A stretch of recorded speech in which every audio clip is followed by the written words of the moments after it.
Chapter 694. Really? Fatso looked at Sun Dahai suspiciously. Let me tell you, my treasure pavilion has never done anything fraudulent. If you dare to doubt my treasure pavilion again, don't blame me for falling out with you on the spot. Sun Dahai said angrily. Qin Feiyang sized up Sun Dahai, and indeed did not have any traces of lying, and laughed. The reputation of the treasure pavilion is still trustworthy. How many drops are there in total? Sun Dahai heaved a sigh of relief and said, 10 drops. So little? Fatso frowned. Damn, why don't you look at what this is? Do you think it's radish or cabbage that can be found all over the streets? Sun Dahai was so angry that he was glaring at him. He finally understood that he definitely could not talk too much with this person. The more he talked, the angrier he got. Hee, if it was radish or cabbage, we wouldn't have come to find you. Fatso laughed. Seeing this person flip out, he felt especially good in his heart. Obviously, he was still holding a grudge against Sun Dahai for kicking him out of the general pavilion 3 days ago. I don't want to talk nonsense with you. Sun Dahai coldly looked at Fatso, then looked at Qin Feiyang and laughed. Little brother, are you satisfied? Qin Feiyang nodded, capped the bottle, and then kept the jade bottle into the universe bag. From start to finish, his expression was calm. Next, he took out 9 potential pills and placed them on the tea table. Sun Dahai immediately pounced forward and carefully held them in his hands, his old eyes emitting a green light. Suddenly, he frowned, looked at Qin Feiyang and said, That's not right. Why are there only 9 pills? Shouldn't there be 10? Fatso frowned and said, The one I gave you first doesn't count. This? Sun Dahai's face froze and laughed. Can't you give me 1 more? Fatso grabbed the universe bag on the tea table and laughed. Then can you give these medicinal herbs to us for free? Sun Dahai's face turned green on the spot. What a joke. These medicinal herbs were worth more than 500 billion. Fatso said sneakily, To tell you the truth, we don't have the money to pay the bill right now. What? Sun Dahai's expression changed. If you don't have money, why are you here to buy medicinal herbs? No, the other party even had the potential pill. So how could he not have money? He looked at Fatso helplessly and said, Brother, can you not always make such jokes? He's not joking this time. We really don't have any money, but Qin Feiyang took out another 4 potential pills and said with a smile, Help me auction them off. They should be enough to cover the cost of the herbs. Is that enough? Sun Dahai frowned. Qin Feiyang smiled and said, We'll see if it's not enough. Sun Dahai's tightly knitted brows immediately relaxed. He laughed and said, With little brother's words, I'm relieved, but the commission, Qin Feiyang said, the commission will be taken according to the rules of the treasure pavilion. But I have a small request. Sun Dahai was overjoyed and hurriedly kept the 4 potential pills before asking, What's your request? Qin Feiyang said, When the potential pill is auctioned, you have to publicly announce that I refined it. That's not a problem. Sun Dahai nodded and said, Then may I know little brother's name? Qin Feiyang. After Qin Feiyang said his name, he opened the teleportation door and left with Fatso. Qin Feiyang? Sun Dahai was stunned. Surname Qin. Could he be from the Imperial Palace? However, when he came back to his senses and wanted to ask, he realized that Qin Feiyang and Fatso had already left. It shouldn't be. I basically know everyone from the Imperial Palace, but I've never heard of Qin Feiyang's name. Moreover, if he's really from the Imperial Palace, he wouldn't have put the potential pill in the Treasure Pavilion's auction, but directly handed it to the Imperial Palace's treasury. But who exactly is he to be able to refine such a heaven-defying pill? Sun Dahai frowned and couldn't figure it out. Pill Hall. When Qin Feiyang and Fatso returned, they heard someone knocking on the door. Fatso frowned and said, Who is it? As he spoke, he took a facial restoration pill and recovered his original appearance. Qin Feiyang glanced at the stone door and said lightly, Ignore it. After saying that, he took out the dragon's blood, and his eyes were shining. He was actually very excited to get the dragon's blood, because only with the dragon's blood he could start refining the 9 transformation dragon blood pill. However, when he was at the general pavilion, he suppressed this excitement in his heart. "Boss, when are you going to start refining the pill?" Fatso asked, also unusually excited. However, when he heard this, Qin Feiyang frowned and fell silent. "What's wrong?" Fatso was puzzled. Qin Feiyang said, "I'm afraid we can't start refining now." "Why? Aren't all the herbs gathered?" Fatso frowned. Qin Feiyang said, "The herbs are gathered, but the probability of refining the 9 transformation dragon blood pill is too low. I think we should wait a little longer." "Yeah, how could I forget about this?" Fatso slapped his head in annoyance. The 9 transformation dragon blood pill was not comparable to the 9-tune yellow dragon pill. For the 9 transformation dragon blood pill, only a divine pill with more than 9 pill patterns and a dragon-shaped pill chi would have a 100% success rate. And now, Qin Feiyang could only refine 4 pill patterns at most. In other words, the success rate was only 40%, not even 50%. If he started refining now and failed, wouldn't it be a waste of herbs? The other herbs did not matter, but the dragon's blood was the only exception. There were only 10 drops in total. He could not afford to waste it. Qin Feiyang said, "The most important thing now is that we have to find a way to find a pill fire. We have to at least wait until the Netherworld demonic flame is upgraded to grade 6 before we start refining." When the Netherworld demonic flame was upgraded to grade 6, he would be able to refine a 9 transformation dragon blood pill with 5 pill patterns. At that time, the success rate would be 50%. Fatso said, "Grade 5 pill fire is hard to find." "Why do you say that?" Qin Feiyang was puzzled. "When I was sweeping through the medicinal herbs these past few days, I asked all the major pavilions, and none of them had a grade 5 pill fire." Fatso said. Qin Feiyang frowned. Could it be that only the temple had a grade 5 pill fire? But he really did not dare to touch the temple's pill fire. After a moment of silence, he patted Fatso's shoulder and said with a smile, "Lu Hong has not broken through the War Master yet, so she has to focus on cultivating now. So I'll have to trouble you a little more about this matter." "I'll do my best." Fatso nodded. "Don't." The knocking on the door was still ringing. Fatso could not help but curse. "Fuck, it's not over, is it?" Qin Feiyang was also a little annoyed. "Buzz."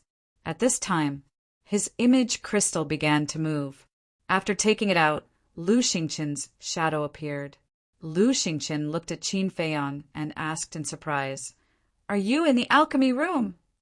Qin Feiyang said, "I just came back from the treasure pavilion."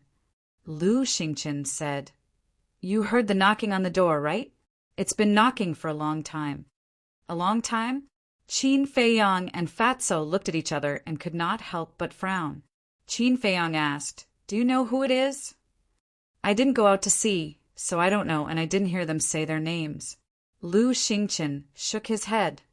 "They don't even dare to say their names. They must be some cowardly scoundrel."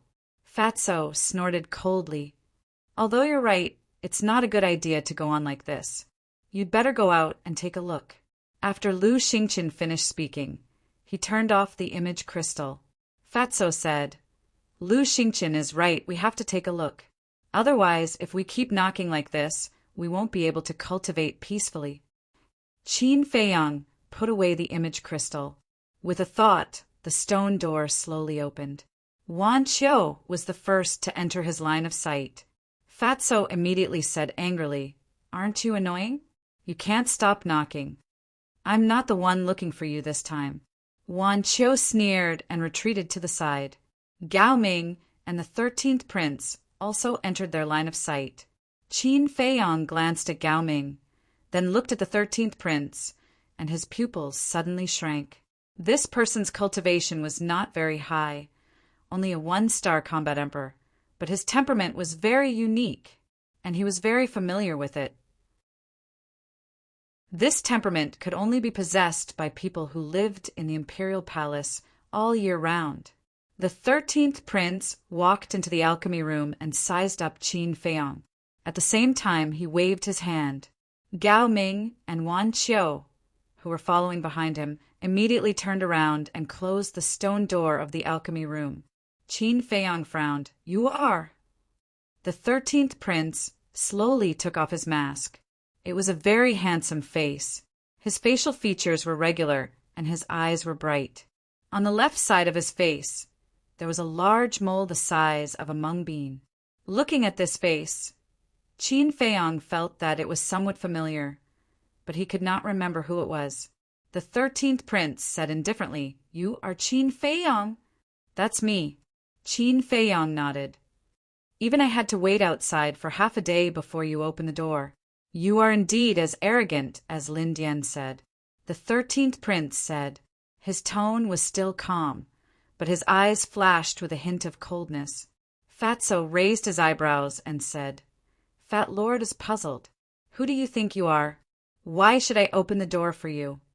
You are courting death. Do you know who is standing in front of you?" Wan Qiu and Wan Qiu shouted. Qin Feiyong said indifferently, "It has nothing to do with me. If you don't have anything else, please leave." He vaguely guessed that this person might be a prince.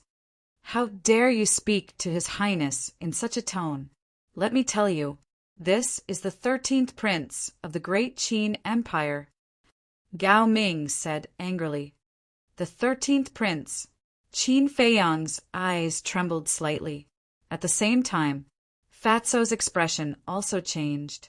He looked at the 13th prince with fear in his eyes. Seeing this, Gao Ming and Wan Qiu could not help but sneer. "Aren't you very arrogant?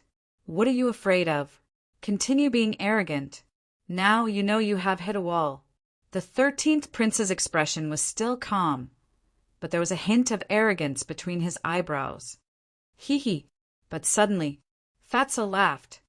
"What are you laughing at? Are you scared, silly?" Gao Ming and Wan Qiu sneered. "You guys don't really think that I'm scared, do you? Let me tell you, let alone a single prince, even if all the princes came, Lord Fatty would not spare them a glance. If you have something to say, then say it. If not, then scram. Don't be an eyesore here." Fatso waved his hand impatiently. Wan Qiu and Wan Qiu were dumbfounded. How dare he say such nasty words in front of the 13th prince? Was Fatso crazy? At the same time, the 13th prince's face was also pale. Who was he? He was the son of the emperor. Who dared to be so presumptuous in front of him? How dare they? He looked at Fatso and said, "What is your name?" "What? You want to deal with Fat Lord? Fine, listen well to Grandpa Fatty. Grandpa Fatty will never change his name or his surname. I am Situ Tianyu." Chapter 695. Qin Feiyong stood to the side, not saying a word. The reason for that was because he felt that Fatty's current actions were very satisfying.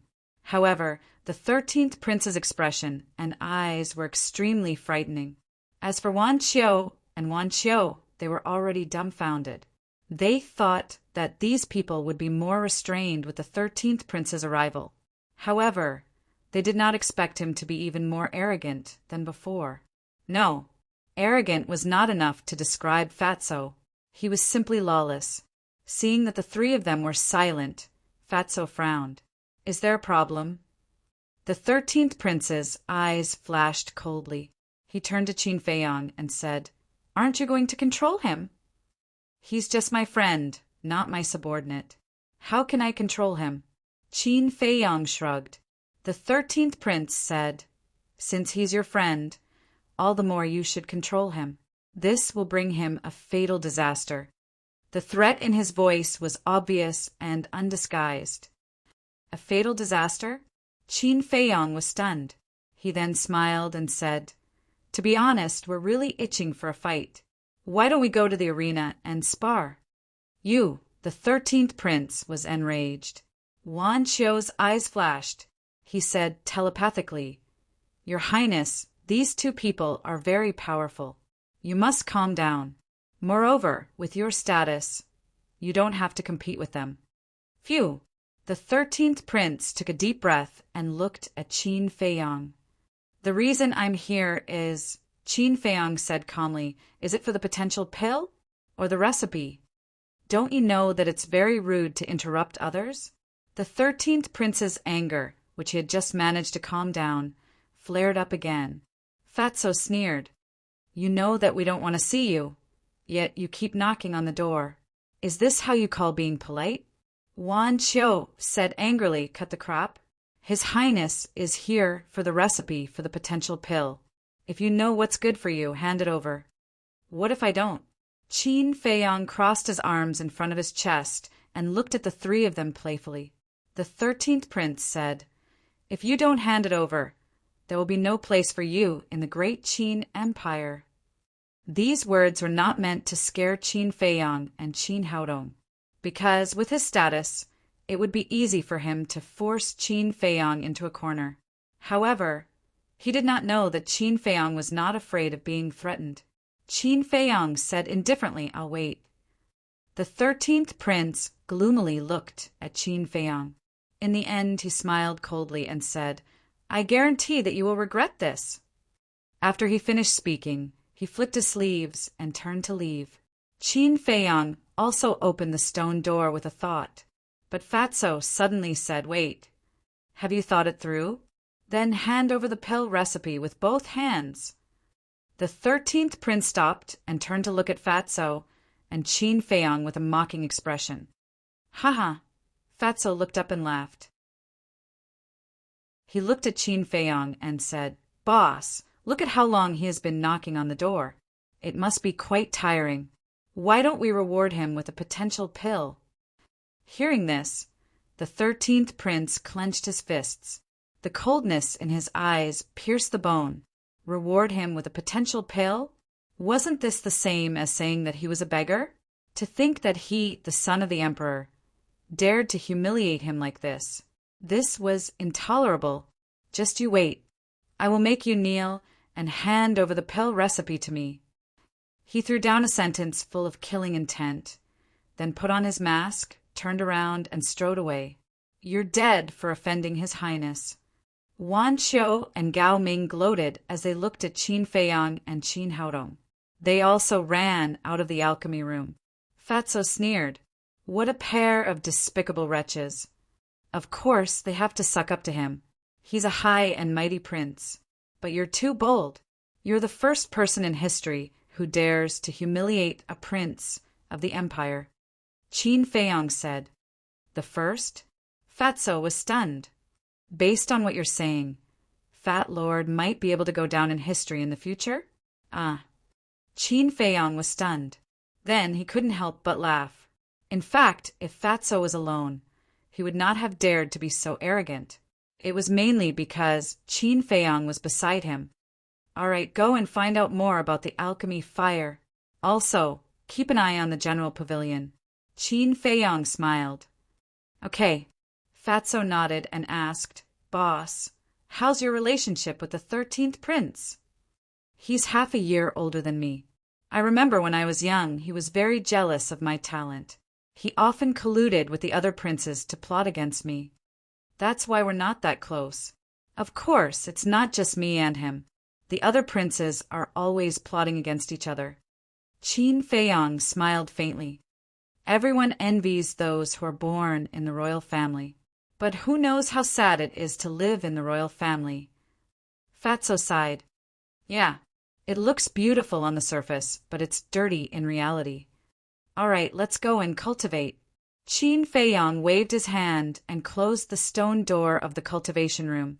He then entered the ancient castle and continued to copy the kill symbol art. Fatso also consumed the illusion form elixir and turned into a burly man. He then opened the teleportation door and left. These two damn lowly commoners. I'll kill them. Martial arts howl in the cultivation room where Lin Dian was. The 13th prince was furious and stamping with rage. Wan Qiu and Gao Ming were trembling. They did not even dare to breathe loudly. Lin Dian, on the other hand, was suspicious. He sent a voice transmission to Wan Qiu and Gao Ming. What happened? Why is your highness so angry? The two of them smiled bitterly and secretly recounted what had happened in detail. Damn! These two bastards are really tired of living. After hearing that, Lin Dian was also dumbfounded. When he came back to his senses, he looked at the 13th prince and whispered, "Your Highness, I know you want to kill them, but this is the divine palace. Don't do anything out of line." The 13th prince roared, "So what if it's the divine palace? No matter how powerful it is, it's still mine." "Yes, yes, yes. The entire great Qin Empire is yours, not to mention the divine palace. But the person who controls the divine palace is the state preceptor." "Your Highness, I don't need to tell you what that old bastard is capable of," Lin Dian said. Hearing the state preceptor, the 13th prince trembled and calmed down. Wan Qiu smiled and said, "Your Highness, you don't need to worry. It's actually very easy to kill them." The 13th prince's eyes lit up as he looked at Wan Qiu and said, "Tell me about it." "Just wait. As soon as they leave the divine palace, with your highness's ability, killing them will be as easy as crushing an ant." Wan Qiu smiled. "But what about the potential pill? My brothers aren't simple either, especially my eldest brother. I don't know how many people in the divine palace are his spies. I'm sure we'll receive news soon. The recipe for the potential pill is very important. It's even possible that this potential pill will give me the chance to become the next emperor. That's why I won't allow the recipe to fall into the hands of others." The 13th prince said, "Don't worry about that. If Qin Feiyang dares to reject you, he'll definitely reject the other princes." Wan Qiu smiled. "Are you sure?" The 13th prince frowned. "I don't know him well. His arrogance has reached a point where there is no cure for him. Furthermore, the potential pill is so powerful. Would he be willing to give it to others?" Wan Qiu smiled coldly as if everything was under his control. "That makes sense." The 13th prince nodded and looked at Lin Dian. "Take good care of him." "Okay." Lin Dian nodded. Gao Ming, on the other hand, was jealous. Wan Qiu knew that his chance had come.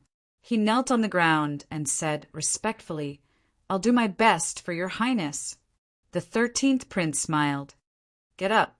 As long as you serve me well, you'll be rewarded." "Thank you, your highness." Wan Qiu kowtowed and got up. "I have one more thing to say." "Speak," the 13th prince said. "In addition to monitoring Qin Feiyang, we also need to monitor the movements of Ren Wushuang and the others. As soon as they leave the cultivation room, we'll immediately take them down. At that time, Qin Feiyang will obediently come to find us without the slightest effort." Wan Qiu sneered. The 13th prince smiled and nodded. "Okay, let's do that.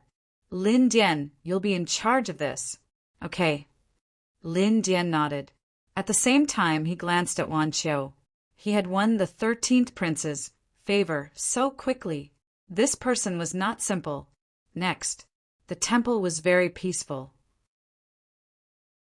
Qin Feiyang also focused on cultivating for a few days, but on the 7th day, Precious Treasure Pavilion announced that they would be auctioning the potential pill. The date was set to be 3 days later at the General Pavilion. At first, no one knew what the potential pill was, but after asking around in Precious Treasure Pavilion, everyone was shocked, and no one doubted Precious Treasure Pavilion's reputation. So, once the news was out, the first district was in an uproar. Moreover, this news was like a plague, spreading unstoppably to all the cities, including the inner city. In less than half a day, everyone in the imperial city knew about this. For a time, in the streets and alleys, restaurants and tea houses, everyone was talking about the potential pill. 3 days later, the auction for the potential pill finally started. Anyone who had some power in the imperial city rushed to the general pavilion, and those who had power and influence had already reserved seats. And all the princes had personally come to the general pavilion, including the eldest prince. Seeing all this, Sun Dahai was very happy. The general pavilion had never been so lively. Even the aisles were filled with people. On the same day, Fatso also sent a message to Qin Feiyang, asking Qin Feiyang if he wanted to join in the fun. Qin Feiyang thought about it and did not go in the end. Anyway, he had achieved the effect he wanted. As for the price of the auction, he did not care too much. And Sun Dahai did not go back on his words.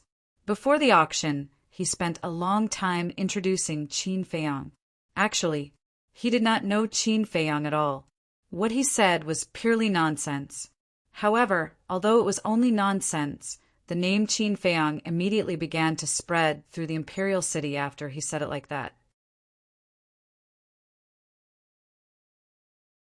Chapter 696. That night, Fatso returned from the general pavilion. Inside the castle, Qin Feiyang looked at Fatso and asked suspiciously, "Why did it take so long?" Fatso said, "You didn't see the scene. They were all bidding like crazy. Do you know how much was sold in the end?" "How much?" Qin Feiyang asked. Lu Hong, Wolf King, and the other beasts also looked at Fatso curiously. Fatso took a deep breath and said, 200 billion. Damn. Wolf King was dumbfounded. He looked at Qin Feiyang and said, "It's really as you said, it's 10 times more. The people in the capital are stupid and rich.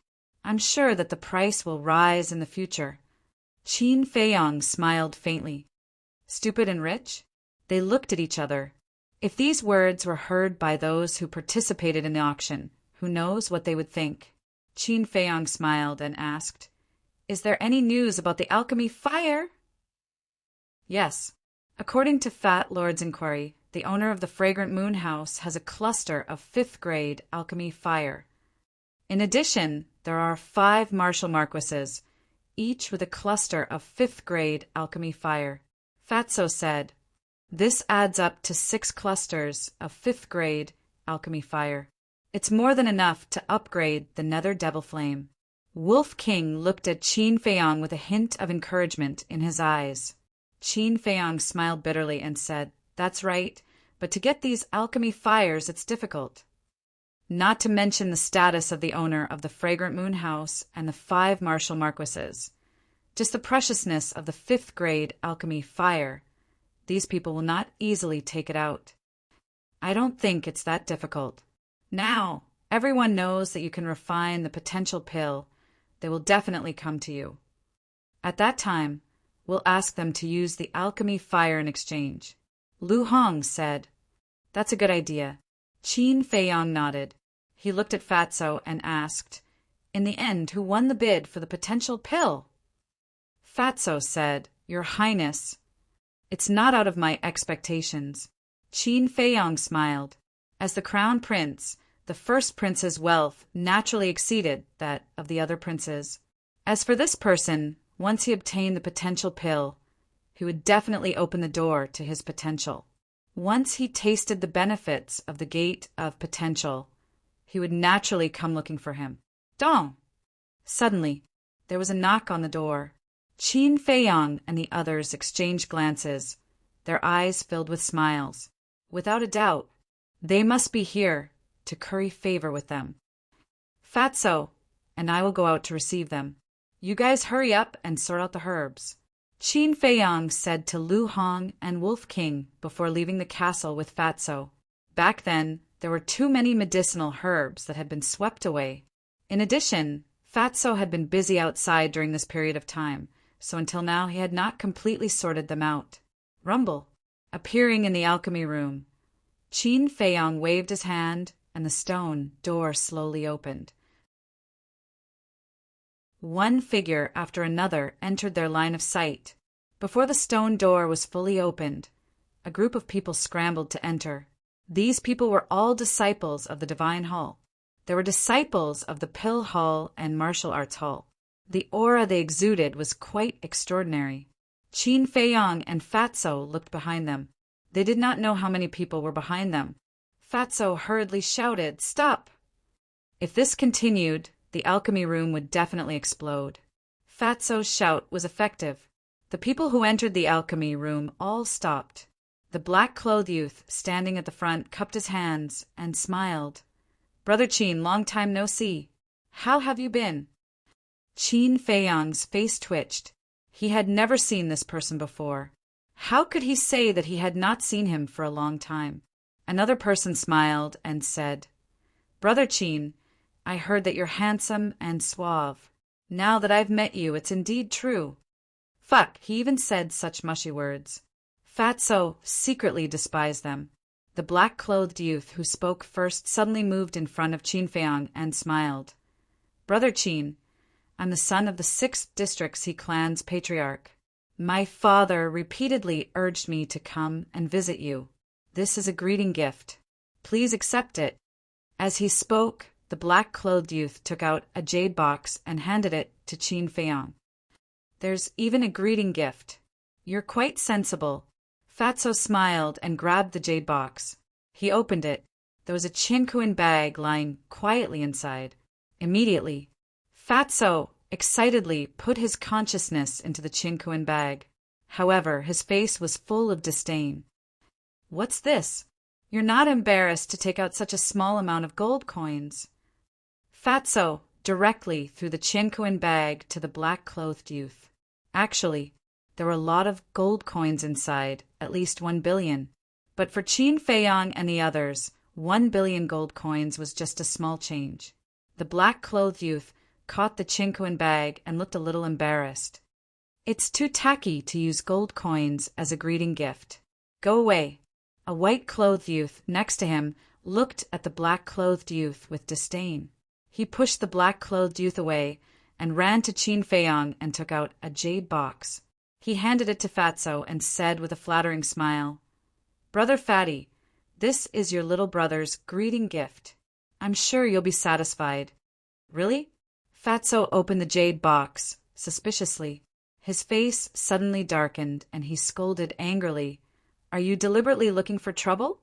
Fat Lord Strongbody, does he need the bliss pill? Get out." Damn, he just met him and he already gave him the bliss pill. How stupid. Yeah, I've never seen such a stupid person. Isn't this clearly cursing him for being incompetent in a certain aspect? The crowd behind him roared with laughter. The bliss pill, in layman's terms, was an aphrodisiac. Who would give such a thing as a gift? The white-clothed youth also realized that he had made a mistake and stepped aside awkwardly. Then, another short youth came up and also took out a jade box and handed it to Fatso. This jade box was quite exquisite. The patterns on it seemed to be naturally formed. Fatso thought that there must be some treasures in such an exquisite jade box. When he received the jade box and opened the lid, he was dumbfounded. The short youth said with a flattering smile, "How is it? Are you satisfied?" "Yes, very satisfied," Fatso nodded. He was almost gnashing his teeth when he spoke. Hearing that, Qin Feiyang also looked at the jade box and couldn't help laughing. The short youth glanced at the others proudly. He looked at Fatso and said with a smile, "As long as Brother Fatty is satisfied." But he did notice that the blue veins on Fatso's forehead were bulging. The short youth said with a smile, "Since Brother Fatty is satisfied, can we give it to our friend?" "Fuck you." Fatso was furious. He waved his hand and smashed the jade box on the short youth's face. A pill fell to the ground. When everyone saw the medicinal pill, their expressions became strange. Immediately after, they burst into laughter. "Haha, it's actually the prolonging pill. Just now one gave the blissful pill, and now another gave the prolonging pill. Why are there so many weirdos?" Everyone was speechless. The prolonging pill was basically given to people who were nearing the end of their lifespan. And this Fatso, at such a young age, gave him the prolonging pill. Wasn't it equivalent to cursing him to have a short life? However, the short youth still had an aggrieved look. He picked up the prolonging pill and muttered, "I don't have any ill intentions. Moreover, this is a prolonging pill with 3 pill patterns. I spent half of my savings to buy it. Half of your savings. Hearing this, a string in Fatso's heart seemed to have been touched. His expression was somewhat gloomy, but the rest of the people laughed mercilessly again. Haha, is there something wrong with your brain? Don't you know that the potential pill auction today has 4 pill patterns? That's right, you can even refine a great medicine with 4 pill patterns, let alone 3 pill patterns. Get lost.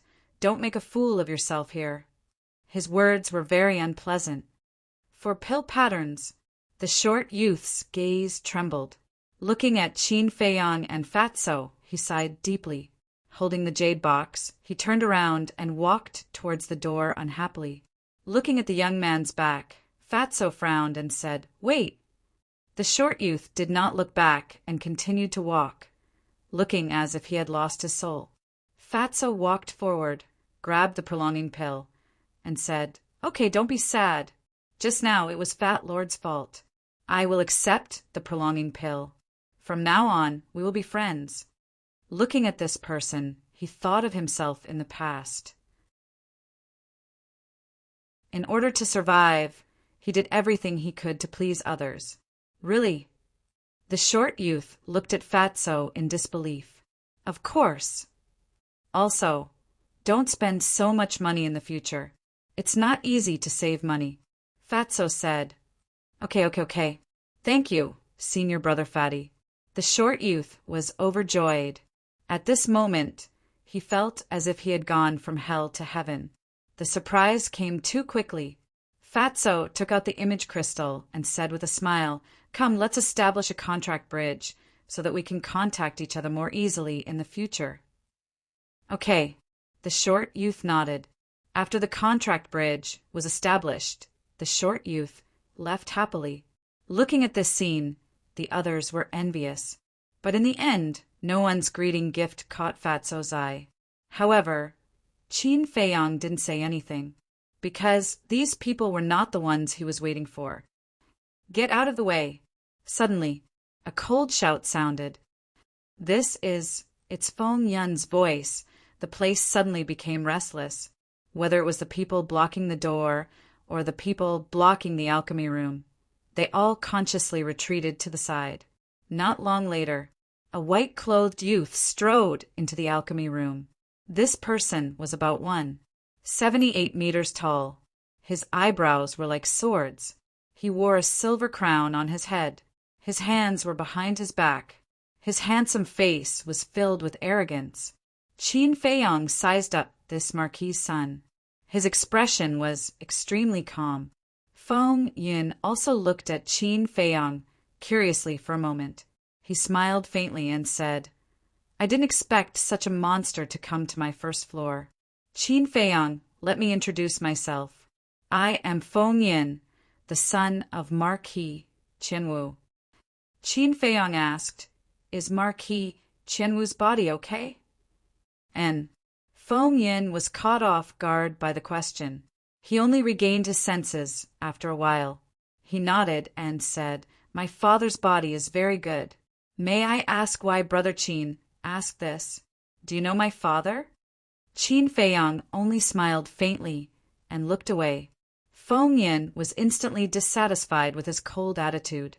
He said, "Qin Feiyang, do you know that the first floor of the pill hall is my territory?" Qin Feiyang ignored him. Fatso joked, and then Feng Yun's gaze darkened. He shouted, "All of you get out!" Immediately,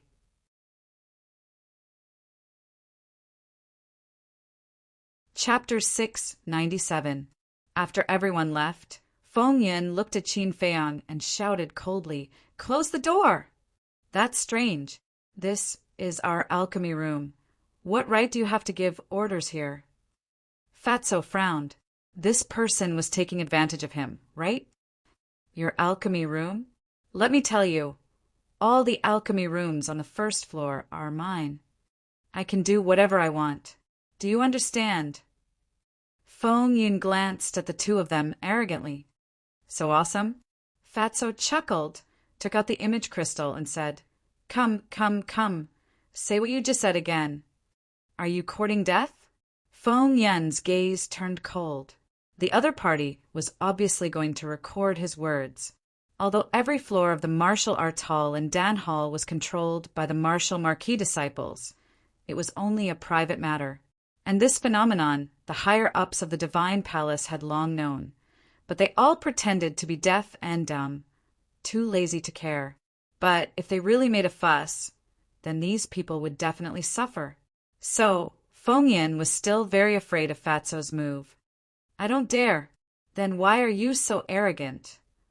If you have something to say, then say it quickly. Don't waste our time. Fatso laughed in disdain.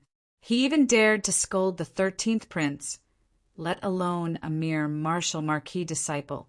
Feng Yan looked coldly at Fatso, then looked at Qin Feiyang and said, You might not know who is the big shot behind us martial marquis disciples.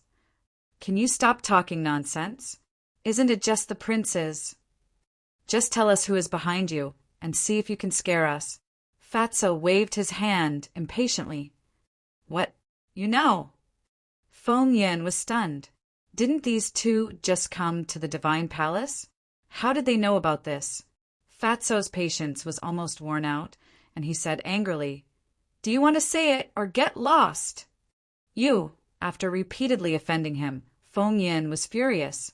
But in the end, he still endured and said, The person behind me is His Highness, the 13th Prince. Fatso was stunned and turned to look at Qin Feiyang. Qin Feiyang was also stunned. Fatso transmitted his voice. Boss, why are Feng Yan and Lin Jian both 13th Prince's men? Isn't that simple? The martial arts hall and the Dan Hall both have 100 floors. In other words, the total number of martial marquis disciples in these two places is about 200. However, there are only a dozen princes. Naturally, there are many people who are loyal to the same prince. Qin Feiyang thought. I see. Fatso nodded in realization and said, That's not right. How can there be only a dozen princes in such a huge imperial palace? You have to ask the emperor about that. Giving birth to children is his business. However, when I was expelled from the imperial capital, there were indeed only 15 princes. As for whether it has increased now, I don't know. Qin Feiyang said. Fatso said, So you have a younger brother? Yes. He is 5 years younger than me. Our relationship is not bad, because he was still young then and was very clingy. But now that he has grown up, I don't know what he is like. Qin Feiyang transmitted his voice.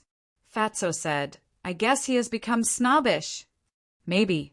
Qin Feiyang mumbled. To be honest, no matter how kind a person was, they would change in the end if they were born in the imperial family.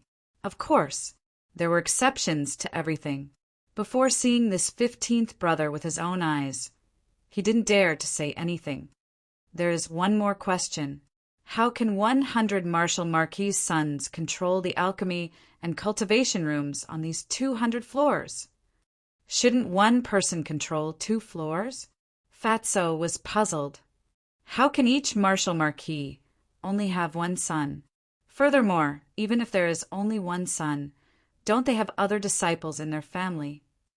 Qin Feiyang was helpless. This Fatso, when he was smart, he knew everything. But when he was stupid, he was like a pig. His intelligence was very unstable. So it's like that.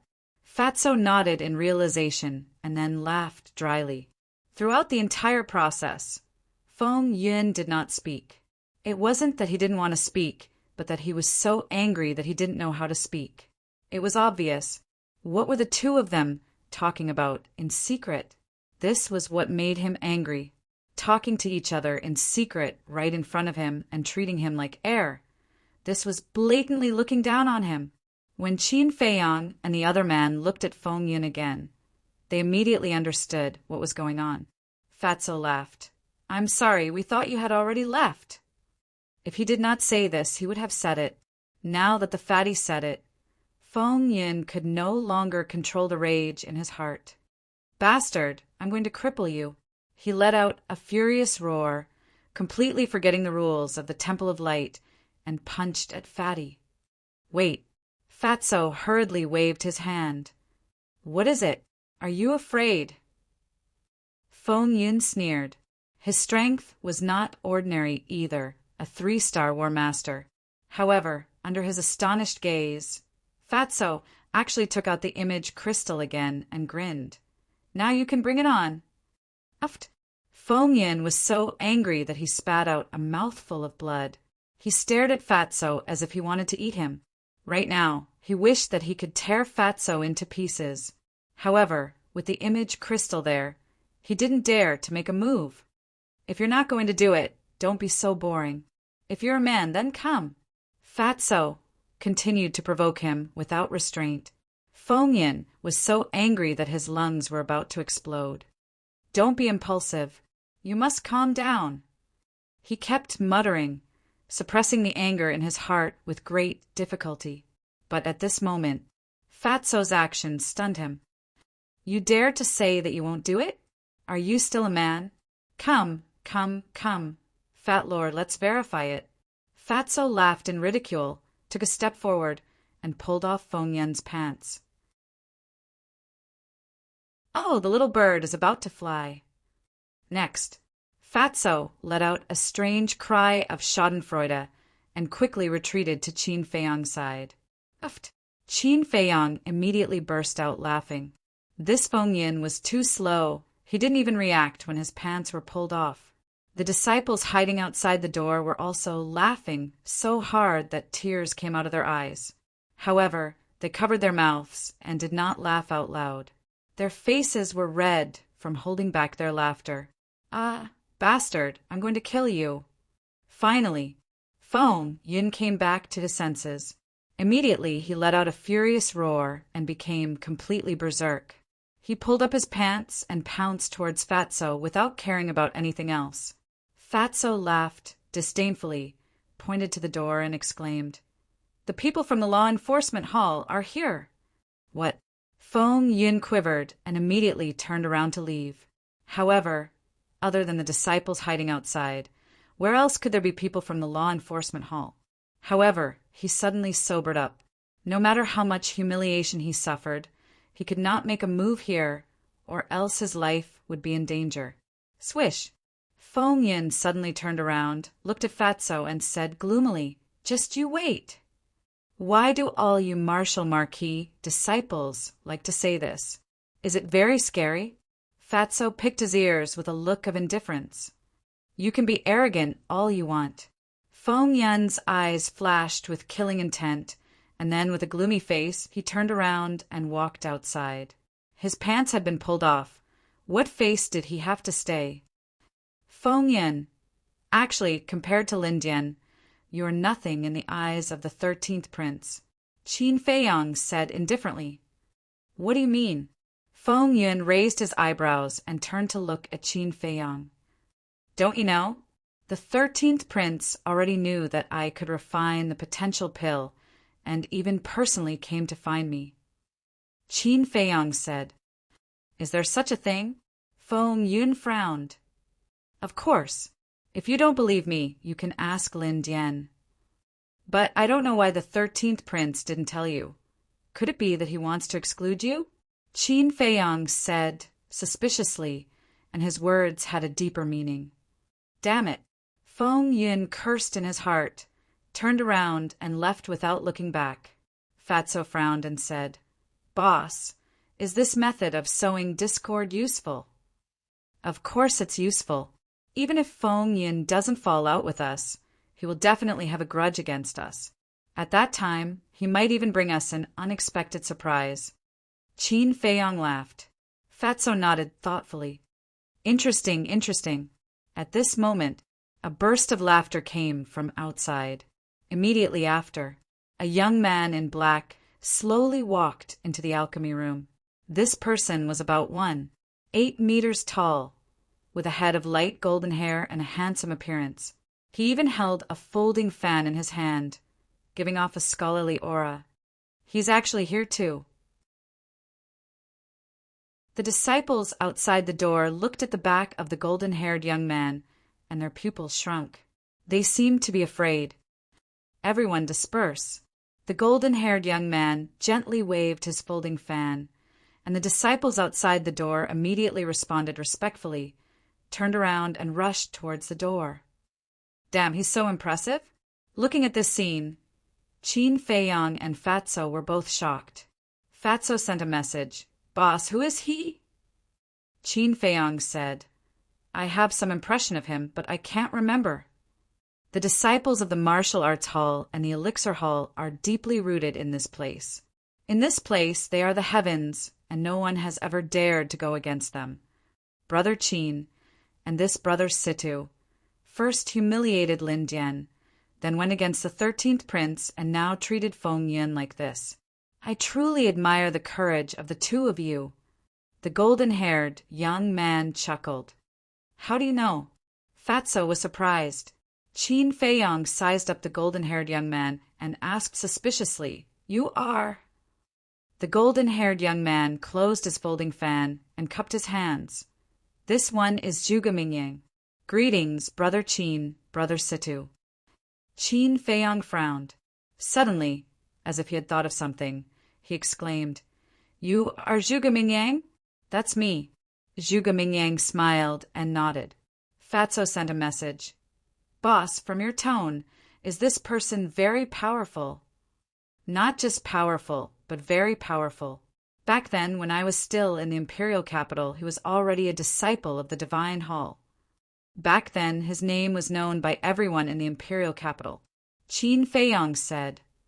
So exaggerated? Is it because of his family background or something else? Fatso was surprised. Part of it. Actually, there are strong and weak marquises in the imperial capital, and the strongest marquis is called Marquis Zhuge. This Marquis Zhuge only has one son in his life, and he got this son when he was old. His son is Zhuge Mingyang. Because he got this son when he was old, Marquis Zhuge dotes on his son, so no one dares to provoke Zhuge Mingyang. But Zhuge Mingyang doesn't use his father's name to do whatever he wants outside. On the contrary, he is very low-key, humble, and often helps others. And whether it is his intelligence or talent, they are both far beyond ordinary people. Let me put it this way, before I was born, he was known as the #1 monster in the imperial capital. Qin Feiyang sent a message.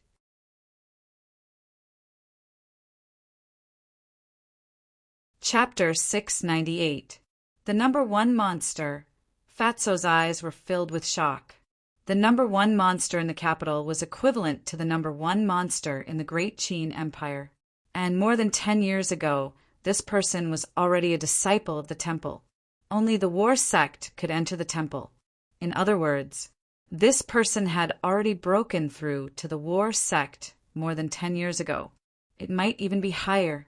Then, how strong was he now? It was hard to imagine. Qin Feiyang's eyes flashed slightly and said with a faint smile, Brother Zhuge came to find me for the potential pill. Yes. Zhuge Mingyang nodded directly, not hiding anything.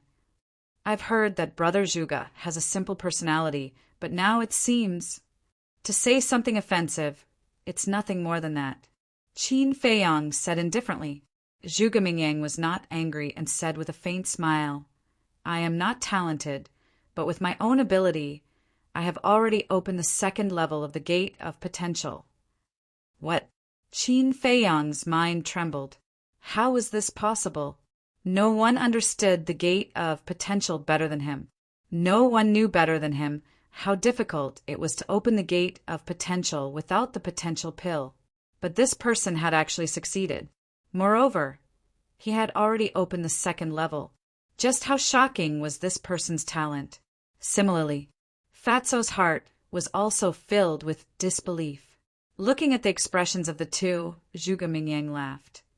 Don't misunderstand. I don't have any intention of swaying. I just want to express that I don't really desire the potential pill. The meaning of these words was obvious. Even without the potential pill, he was confident that he could open the gate of potential step by step. Fatso raised his eyebrows without leaving a trace. Since he didn't care, why did he come looking for them? At the same time, Qin Feiyang's eyes also flashed and asked with a smile, Then I wonder who Brother Zhuge is here for.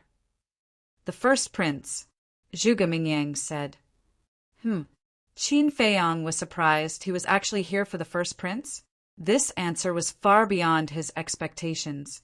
Qin Feiyang asked, Brother Zhuge, if I may ask, are you and the first prince friends or master and servant? Brother Qin really isn't reserved at all. Zhuge Mingyang smiled bitterly and shook his head. All right, I admit that there are two kinds of relationships between me and your highness. You're both a friend and a servant. Qin Feiyang asked. Yes, Zhuge Mingyang nodded. Qin Feiyang frowned. Who would have thought that even Zhuge Mingyang had already taken sides? Looking at it from the side, if he could even recruit such a monster under his command. This big brother of his was not simple at all. Zhuge Mingyang smiled faintly. Is Brother Qin mocking me in your heart? Qin Feiyang did not deny it. Such a monstrous talent was actually willing to be someone else's slave. Where was his self-respect? Actually, I don't want to either. However, the various princes are fighting openly and secretly. If I don't choose a side, I will be implicated sooner or later. In comparison, the first prince has now been appointed as the crown prince and has great power in his hands. He is a level higher than the other princes. Choosing to stand with him may not be a wise choice, but at least I can save my own life. Zhuge Mingyang said. Qin Feiyang listened to these words and felt that it was not so simple. Suddenly, a trace of understanding appeared in his eyes. Brother Zhuge, are you here to be a lobbyist for the first prince? Brother Qin is indeed a smart person. I really want to be friends with Brother Qin. Of course, this is also the first prince's intention, but I don't know if I have this honor. Zhuge Mingyang smiled. Qin Feiyang's eyes flashed. Zhuge Mingyang had said so much because he wanted to pull him into the group. Of course, this was also his goal. However, the first prince only allowed Zhuge Mingyang to come, which made him a little unhappy. Qin Feiyang cupped his hands. I'll have to trouble Brother Zhuge to go back and tell the first prince that we can be friends, but it depends on whether he is sincere or not. Sincere, Zhuge Mingyang mumbled, lowering his head and falling into deep thought. A moment later, he suddenly smiled and raised his head to look at Qin Feiyang. This one understands. This one will definitely pass on your message. However, before I leave, can I ask Brother Qin for a potential pill? Qin Feiyang smiled faintly. The first potential pill in today's auction has already been snatched by the first prince. Is there still a need? Zhuge Mingyang was stunned and shook his head. I have offended you, goodbye. I won't send you off, Qin Feiyang said. Zhuge Mingyang smiled faintly and turned to walk out of the alchemy room. After Zhuge Mingyang left, Qin Feiyang also closed the stone door. Boss, Fat Lord doesn't understand. Didn't you do all this to attract the first prince's attention? Now that you have succeeded, he even asked Zhuge Mingyang to come personally to express his goodwill. Why didn't you say anything? Fatso looked at Qin Feiyang and wondered. Qin Feiyang shook his head. I can't say anything now. Why? Fatso didn't understand. Qin Feiyang sneered. If I compromised just because he sent Zhuge Mingyang, wouldn't it make me seem too worthless? Fatso asked suspiciously, what do you mean? Although Zhuge Mingyang was once the #1 monster in the imperial capital, he has now fallen. Otherwise, he wouldn't have colluded with the first prince. Therefore, his face is naturally worthless. Qin Feiyang said. Fatso said in realization, Fat Lord knows. You have made up your mind to let the first prince come to you personally. That's right. Qin Feiyang nodded. You are so confident that he will come personally? Fatso frowned. The other party was the crown prince, after all. Was it possible for him to lower his status? Don't worry, no one in this world can resist the temptation of the potential pill. Besides, I still have the potential pill in my hands, the Juka Yellow Dragon pill. Qin Feiyang smiled confidently. That's true. Fatso nodded and asked, What about the other princes? I won't see any of them. After Qin Feiyang finished speaking, he brought Fatso into the castle and copied the kill formula. Other than the first prince, he was not interested in the other princes, and now he was only waiting for the first prince to come personally. However, although he didn't want to see him, the other princes wanted to see him very much. After Zhuge Mingyang left, many martial marquis disciples came to visit. Without exception, these people represented the various princes, but Qin Feiyang ignored them all. Somewhere in the imperial palace, a black-haired youth with a golden crown was sitting on a throne made of golden glass. He was about 185 meters tall, with sword-like brows and a heroic spirit. His figure was neither fat nor thin, and he wore a pale, golden dragon robe. His temperament was extremely extraordinary. However, if one looked carefully, they would find that the dragon's abdomen did not have dragon claws. That's right. This person was the current crown prince, the first prince, Shua. Suddenly, a young man with an imposing appearance appeared in the main hall. It was Zhuge Mingyang. Zhuge Mingyu folded his fan and cupped his hands. Greetings, Your Highness. The first prince immediately stood up and welcomed him with a smile. Big brother Zhuge, I've already said that you don't have to be so polite in private. Zhuge Mingyang laughed. I still have to have some etiquette. The first prince rolled his eyes and asked, How is it? What's Qin Feiyang's attitude? Zhuge Mingyang shook his head. His attitude is a little hard to understand. What do you mean? The first prince frowned. Zhuge Mingyang said. He neither refused nor agreed. He only said that he wanted to see your sincerity. Sincerity? Does he want wealth? Or power? The first prince asked. Zhuge Mingyang shook his head and laughed. Your Highness, please don't treat him like an ordinary person. Would a person who could refine the potential pill care about wealth and power? Obviously not. The first prince was confused. Zhuge Mingyang thought for a while and said, According to my guess, the sincerity he's talking about is that he wants you to visit him personally. Visit him personally? Are you kidding me? I'm the heir of the great Qin imperial palace. What is he? He's just a disciple of the Temple of Gods. The first prince was instantly angry. Your Highness, forgive me for being blunt. You can ignore the other disciples of the Temple of Gods, but this Qin Feiyang, no matter what, you have to rope him in. Zhuge Mingyang said. Just because of the potential pill? The first prince raised his eyebrows. It's not just the potential pill. According to my sources, he can also refine a pill that can allow people to break through several realms at once. Zhuge Mingyang said. What pill? The scarlet glazed pill? The first prince asked. No. The scarlet glazed pill is only useful for cultivators below the martial ancestor realm.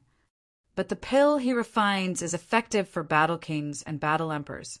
If your Highness can get one, you might be able to enter the battle master realm overnight. At that time, your position as heir will undoubtedly be more secure. Zhuge Mingyang said.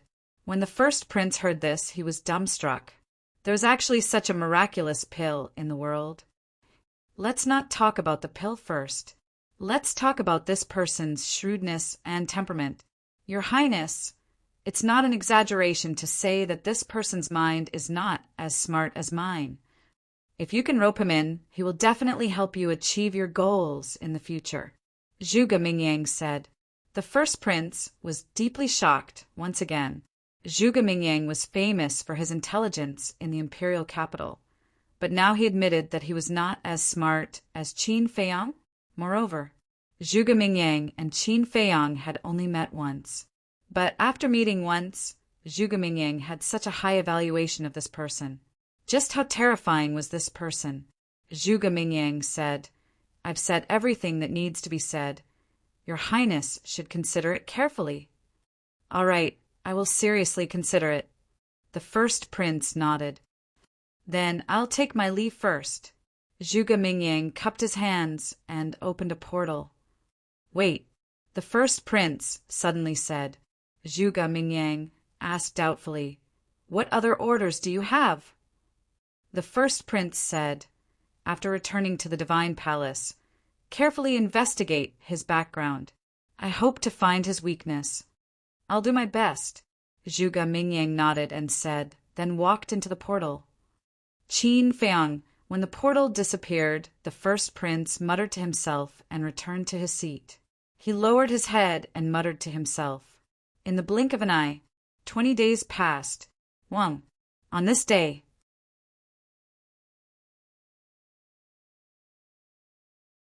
Chapter 699. At the same time, Qin Feiyang's cultivation also erupted like a volcano, directly soaring to the 2-star War Master. The first stroke was completed. Damn, so fast! Lu Hong and the others were dumbstruck. After careful calculation, it only took Qin Feiyang 2 months to copy the first stroke. To break through a small realm in 2 months, this speed was simply heaven-defying. Wolf King and Fatso were under a lot of pressure right now. He had already caught up to them. At this rate, he would surpass them sooner or later. Who? At the same time, Qin Feiyang let out a long sigh as he looked at the first stroke of the painting that was radiating with a magnificent light. Following that, he retracted his arm, closed the 6 words divine art, turned to look at Lu Hong, and smiled. Have you sorted out the medicinal ingredients? It's already been sorted out. There are a total of 50 sets of 9-turn dragon blood pills, medicinal ingredients, but there are still 40 drops of dragon blood missing. Spirit Sea Pill, Essence Soul Pill, Potential Pill, and 9 Chu Yellow Dragon Pill have the most medicinal ingredients. Altogether, there are more than 2,000 sets. Among them, there are more than 200 sets of Spirit Sea Pill and Essence Soul Pill each. As for the small creation pill, when Lu Hong said this, she couldn't help but frown. What's wrong? Qin Feiyang was puzzled. Lu Hong said regretfully, I only managed to gather 1 set. Qin Feiyang's face froze and said with a wry smile, It seems that in the imperial capital, medicinal ingredients that are 10,000 years old are not that easy to find. Fatso said, Didn't you say that there is still a medicinal treasure trove in the imperial palace? Yes, but now we can't even enter the imperial palace's gate, let alone the medicinal treasure trove. Don't think about it for the time being. Qin Feiyang shook his head.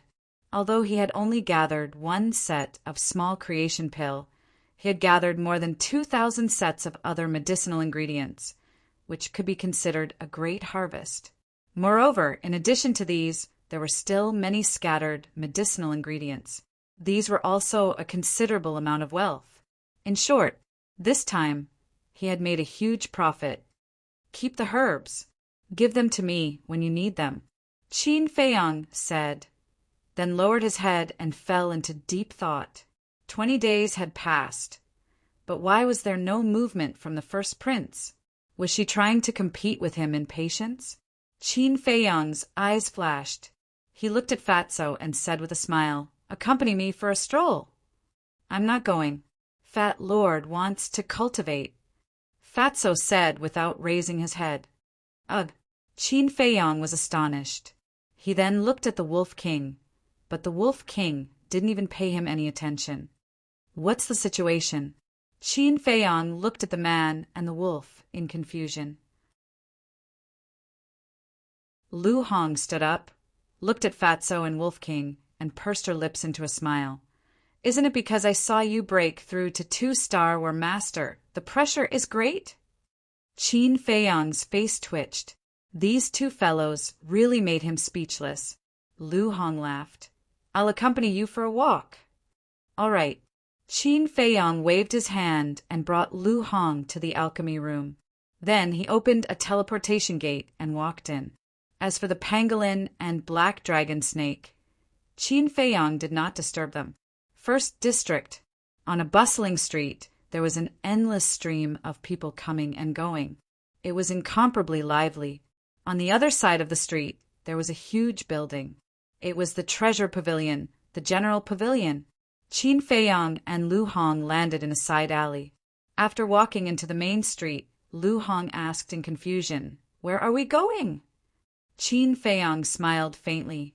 "Let's just stroll around and then go to the fragrant moon brothel." Lu Hong immediately furrowed her beautiful brows. Back then, when she was sweeping through the medicinal herbs, she had heard of this fragrant moon brothel. But Qin Feiyang was not a person who liked to flirt. Why would he go to the fragrant moon brothel? Qin Feiyang did not explain and said with a smile, "Let's go. If you like anything, just take it. It's my gift to you." "Really?" Lu Hong's eyes lit up. "Of course." Qin Feiyang smiled. Soon he regretted it. This woman was really good at shopping. No matter what strange things she encountered, she would go up and ask.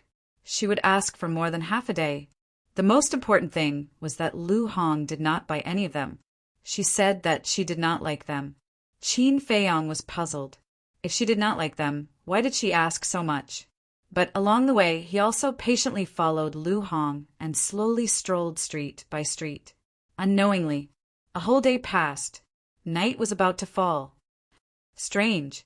In front of a three-way intersection, Lu Hong glanced at the people coming and going with a puzzled face. What's strange?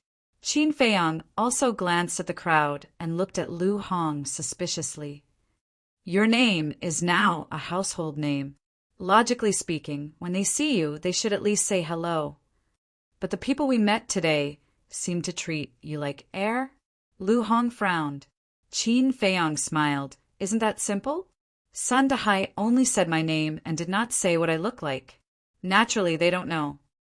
Lu Hong said, "Even if Sun Dahai did not say it, the people in the temple would say it, right?"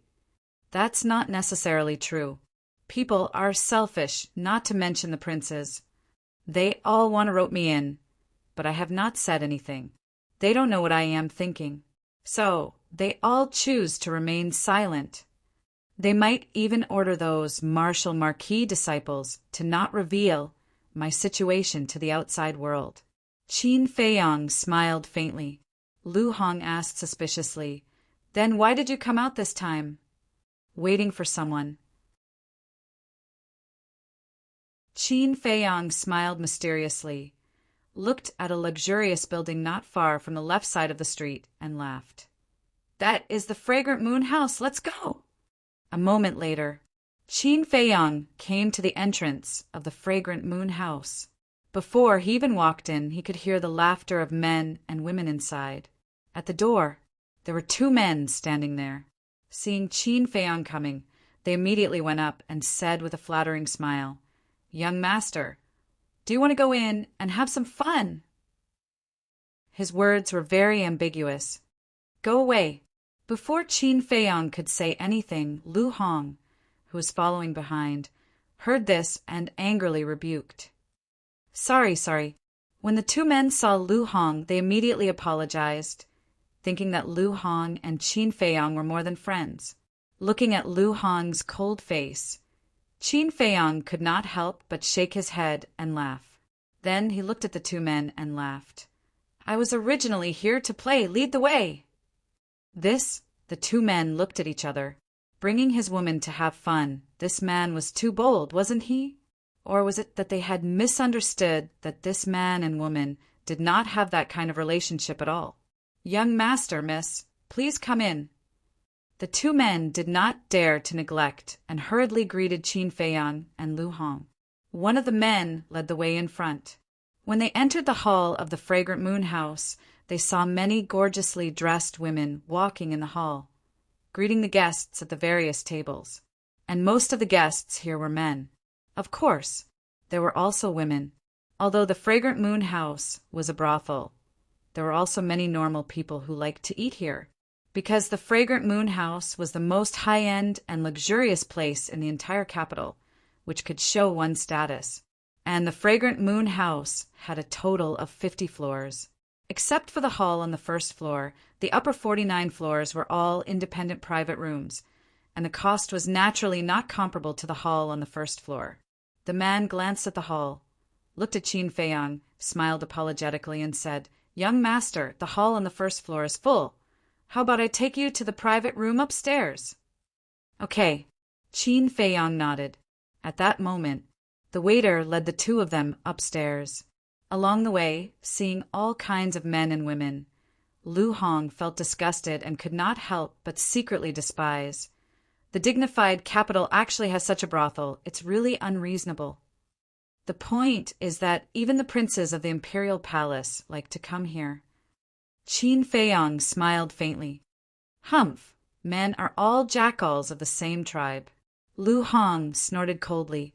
Qin Feiyang smiled bitterly. If he had known earlier, he would not have brought Lu Hong out. Soon, under the guidance of the man, the two entered a private room on the third floor called Spring Warm Room. Inside the private room, the decoration was very luxurious. The dining table and chairs were all made of high-quality jade. The snow-white ground was spotless. On the four walls, there were all kinds of decorations hanging. These decorations were either made of glass, jadeite, or pearls.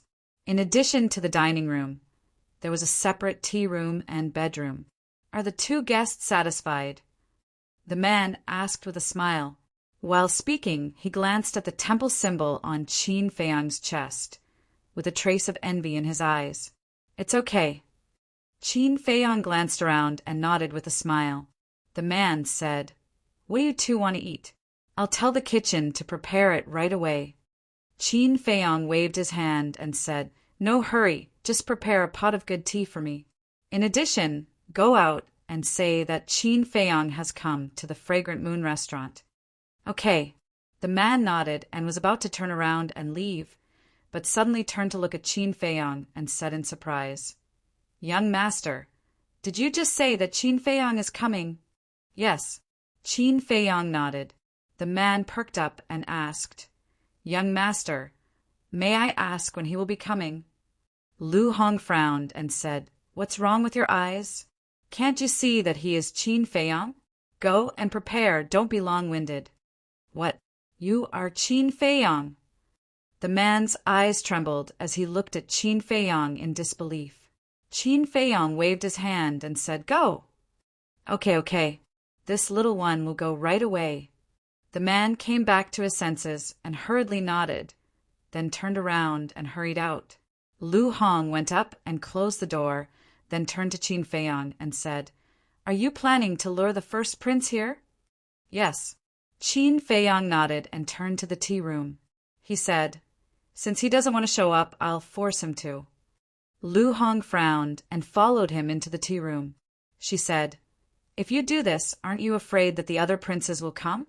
The 13th prince hates you to the core." "Why should I be afraid? Not only does the Divine Hall have rules, but all the major districts also have rules that forbid street fighting." Qin Feiyang smiled faintly and sat beside the tea table, his eyes flashing with an inexplicable light. Outside, the man shouted in the hall, and everyone immediately knew that Qin Feiyang had come to the Fragrant Moon brothel. Everyone was extremely surprised and bewildered. Why did Qin Feiyang come to the Fragrant Moon brothel? After that, whether it was the people in the hall or the private rooms, they all rushed to the third floor. At the same time, this news was like an invisible storm that quickly spread throughout the first district, causing an uproar.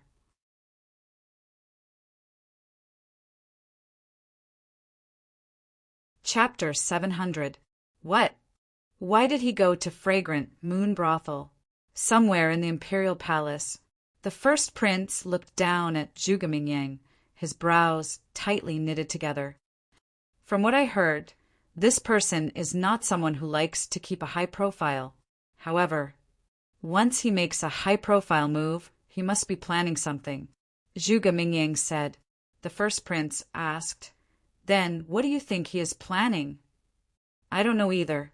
Zhuge Mingyang shook his head. The first prince asked again, "Then tell me, should we go or not?" "We must go," Zhuge Mingyang said without hesitation. "Why?" The first prince frowned. Your Highness, why haven't you made a decision these days? I think, on one hand, it's because you can't put down your face, and, on the other hand, it's not convenient for you to go to the temple. After all, your identity is different now. But it's different now. Qin Feiyang is no longer in the temple, so you can let go of your worries and go meet him. As for your face, I believe that your Highness has heard of this saying. Those who achieve great things do not care about trifles. If you are not willing to put down your pride and take the initiative to meet him, I think that he will be roped in by the other princes.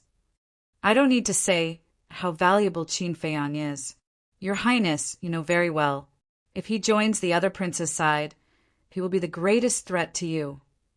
So, Your Highness, you can't hesitate any longer, Zhuge Mingyang said in a low voice. The first prince's eyes darkened as he got up and said, Let's go to Fragrant Moon Brothel immediately. In fact, he knew very well that even if he was made the crown prince, he might not necessarily be the one to ascend to the throne, because there were too many variables in the imperial family. So, before ascending to the throne, he had to be even more cautious. After all, one wrong step and the whole game would be lost. It was precisely because of this that he tried to rope in Zhuge Mingyang, who was once the #1 genius of the imperial capital. This was because Zhuge Mingyang, whether it was his family background or his own strength, could help him secure his position as the crown prince. Now, there was another person that even Zhuge Mingyang was wary of. Naturally, he couldn't let go of him so easily. Dong! At this moment, the corridor on the 3rd floor of the Fragrant Moon Brothel was packed with people. The sound of knocking on the door was incessant. However, Qin Feiyang didn't pay any attention to them. Make way, make way! A moment later, the waiter held an exquisite tray and walked up to the 3rd floor. On the tray, there was a teapot made of jade. Steam rose from it, and the aroma of tea assailed his nostrils. Seeing the shop assistant walking over, the people gathered in the corridor all retreated to the side, making a small path that could only allow one person to pass. One of the black-haired young men looked at the waiter and asked, Are you delivering tea to Qin Feiyang? Yeah. The shop assistant nodded. The black-haired young man immediately showed a flattering smile and said, Then can you tell Qin Feiyang for me that young master, one of the 2nd district, wants to see him? This, the shop assistant pondered and nodded. Well, I'll help you pass the message, but whether he wants to see you or not depends on young Master Qin. The black-haired young man was overjoyed and said, That's right, thank you, brother. You're welcome, young master. The shop assistant replied modestly, but he was a little proud in his heart. This black-haired young man was the young master of the Wan family. The Wan family was also one of the top noble families in the capital. Usually, the young master of the Wan family didn't even bother to look at him, let alone beg him. So now he felt very proud. Brother, also help me pass the message that the young master of the Mu family in the 3rd district wants to see him. Please also help me pass the message that after the matter is done, there will be a big gift to thank you. Along the way, many people asked the shop assistant to pass the message, because it was obvious that Qin Feiyang didn't mean to open the door, and they didn't dare to break in. So this shop assistant became the only person to pass the message. The shop assistant walked to the door, gently knocked on the door, and pushed the door in. Seeing Qin Feiyang sitting in the tea room, the shop assistant closed the door and ran into the tea room. He smiled and said, This is the best tea in our shop. Please taste it. Put it down. Lu Hong pointed to the tea table. The shop assistant nodded and gently put the teapot on the tea table. Lu Hong glanced at the door and asked, What's going on outside? Why is it so noisy? The shop assistant smiled and said, They know that young Master Qin has come to our Fragrant Moon house, so they all want to come and see you. Qin Feiyang said lightly, Let them all go. I won't see any of them. Okay. The shop assistant nodded. Qin Feiyang said again, However, if there are any black-clothed people or masked people coming to me, you let them come up. Black-clothed people? Masked people? The shop assistant scratched his head and looked confused. Qin Feiyang said, "They look a little mysterious." "Understood." The shop assistant suddenly understood and said with a flattering smile, "Then you guys take your time. This little one will go back to work first." "Go." Qin Feiyang waved his hand and smiled. After the shop assistant left, Lu Hong said, "How do you know that the first prince and the others will conceal their identities and enter the fragrant moon house?" 2 words, space. Qin Feiyang laughed. Lu Hong nodded in realization. Indeed. The princes had noble statuses, so if they personally came to visit Qin Feiyang, a disciple of the divine palace, they would definitely lose face. Most importantly, they would become the subject of ridicule. Therefore, they would naturally conceal their identities and sneak into the fragrant moon house. That's right. There's a problem that has puzzled me for a long time. Only those above the War Master level can enter the divine palace. What about those below the War Master level? Lu Hong was puzzled. In the 5th district, there is a branch hall. All the disciples below the War Master level stay in the branch hall. Moreover, there are other cities in the imperial capital other than here. Furthermore, within each city there is a branch palace. Qin Feiyang said. Other cities? Lu Hong was slightly stunned and said with a wry smile, "I thought that the imperial capital only had one city." "Is that possible?" The imperial capital is a general term. To be exact, this is called the capital city, and it is located in the center of the imperial capital. Qin Feiyang laughed. "So that's how it is." Lu Hong nodded. "Dong." At this moment, there was another knock on the door. "He's here." Qin Feiyang looked at the door, his eyes shining. Lu Hong also stood behind Qin Feiyang, and then said, "Come in." The door opened silently. 2 black-robed men walked into the room, one after the other. These 2 people were tall, and their faces were half covered. It was impossible to see them clearly, but their auras were very strong. According to Qin Feiyang's judgment, they should be about the same as the ugly old woman. "Who are you?" Qin Feiyang frowned. The princes did not have such strong strength at all. "Greetings, young Master Qin. We are the Crown Prince's guards. His Highness the Crown Prince asked us to invite you to the imperial palace."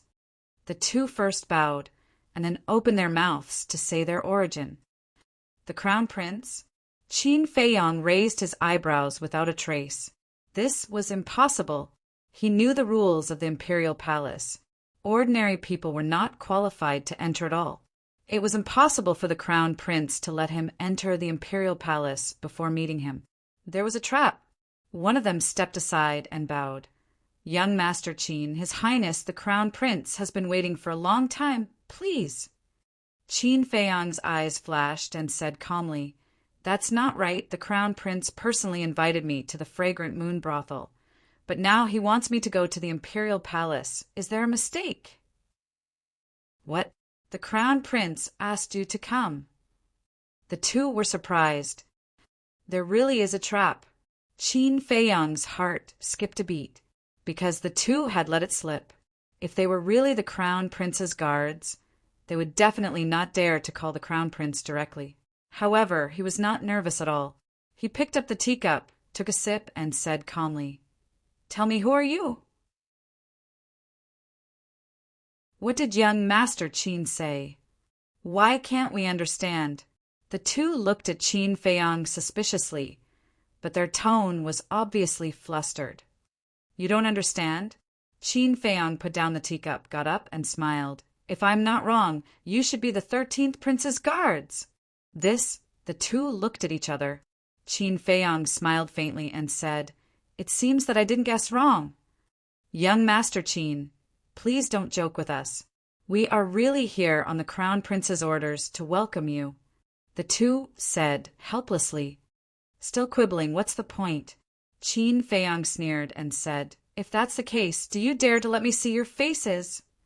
The 2 hesitated. Qin Feiyang said calmly, To be honest, a few days ago I met with the Crown Prince in private and saw his guards, so I want to confirm it. What? You met with the Crown Prince in private? The two looked at each other, their eyes full of surprise. One of them said telepathically, "This kid is too smart. I don't know if he's telling the truth or not.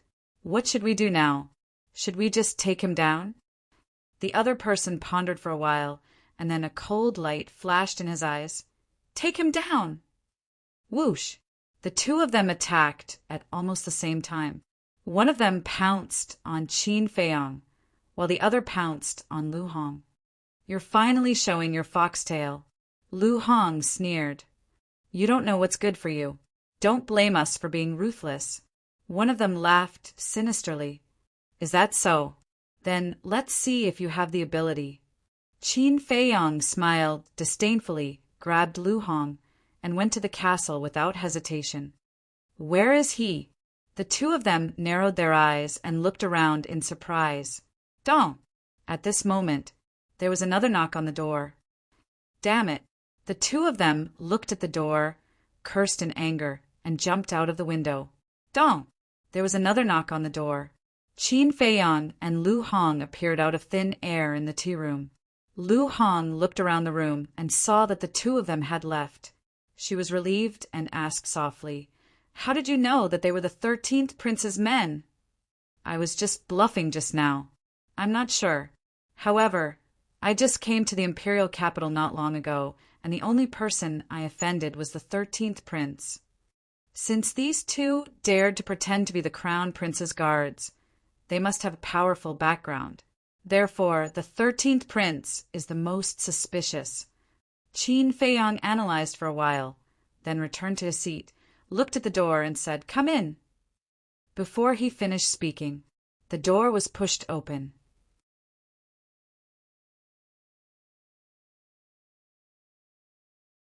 Chapter 701. When the two of them entered, Qin Feiyang's gaze locked onto the person in front of him. This person was only a 5-star combat emperor. It could be said that he was insignificant. However, the aura he exuded was like that of a king. It was impossible to ignore him. Most importantly, Qin Feiyang felt a very familiar aura from this person. It was a faintly discernible aura of an emperor. Without a doubt, the person in front of him was the current first prince of the Great Qin Empire.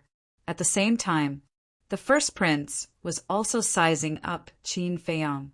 At first, it was purely out of curiosity, but gradually, a trace of suspicion crept into his eyes. Why did this Qin Feiyang give him an inexplicable sense of familiarity? Déjà vu? The person behind him entered the room and immediately turned around to close the door. Then he took off his mask. Who else could it be but Zhuge Mingyang? He looked at Qin Feiyang and cupped his hands. "Brother Qin, we meet again." Qin Feiyang stood up and nodded with a smile. "Yes, it seems like fate has brought us together. This is..." After saying that, he looked at the first prince. Zhuge Mingyang walked to the first prince's side and introduced him. "This is His Highness, the first prince. Your Highness, this is Qin Feiyang." Qin Feiyang's expression changed. He quickly cupped his hands and said, "So it's His Highness, the first prince. Please forgive me for not coming out to greet you." "Brother Qin, what are you saying? It's rather impudent of me to come uninvited. I hope Brother Qin doesn't mind." The first prince smiled. As he spoke, he took off his mask, revealing a handsome face with a faint smile. Qin Feiyang couldn't be more familiar with this face, because when Qin Feiyang was expelled from the imperial capital, the first prince was already 17 or 18 years old. His facial features were almost fixed. Therefore, after all these years, his appearance didn't change much. He could be recognized at a glance. But could the first prince recognize him? If he recognized him, how would he react? Qin Feiyang's current mood was somewhat complicated.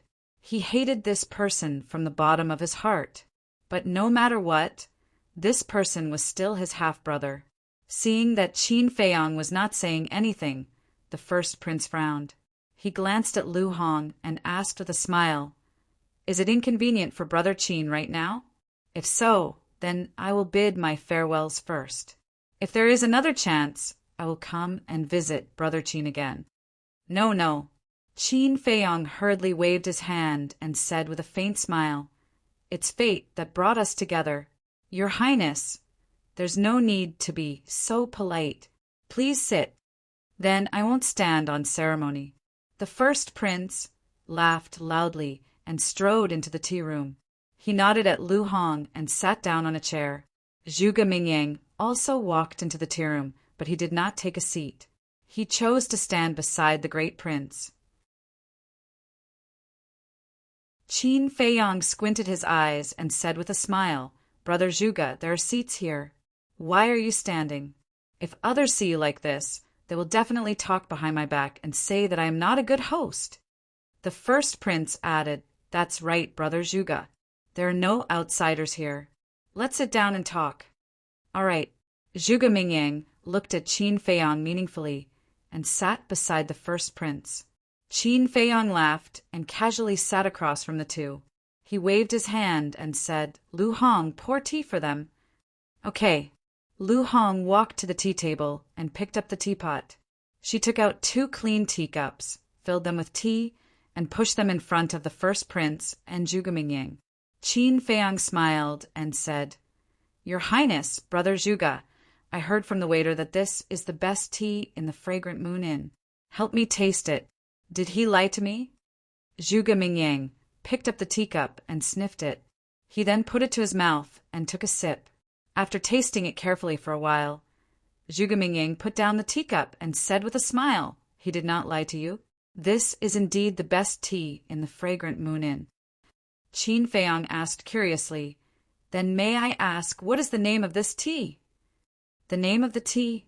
Zhuge Mingyang was stunned. He had thought that Qin Feiyong would ask about the purpose of their visit.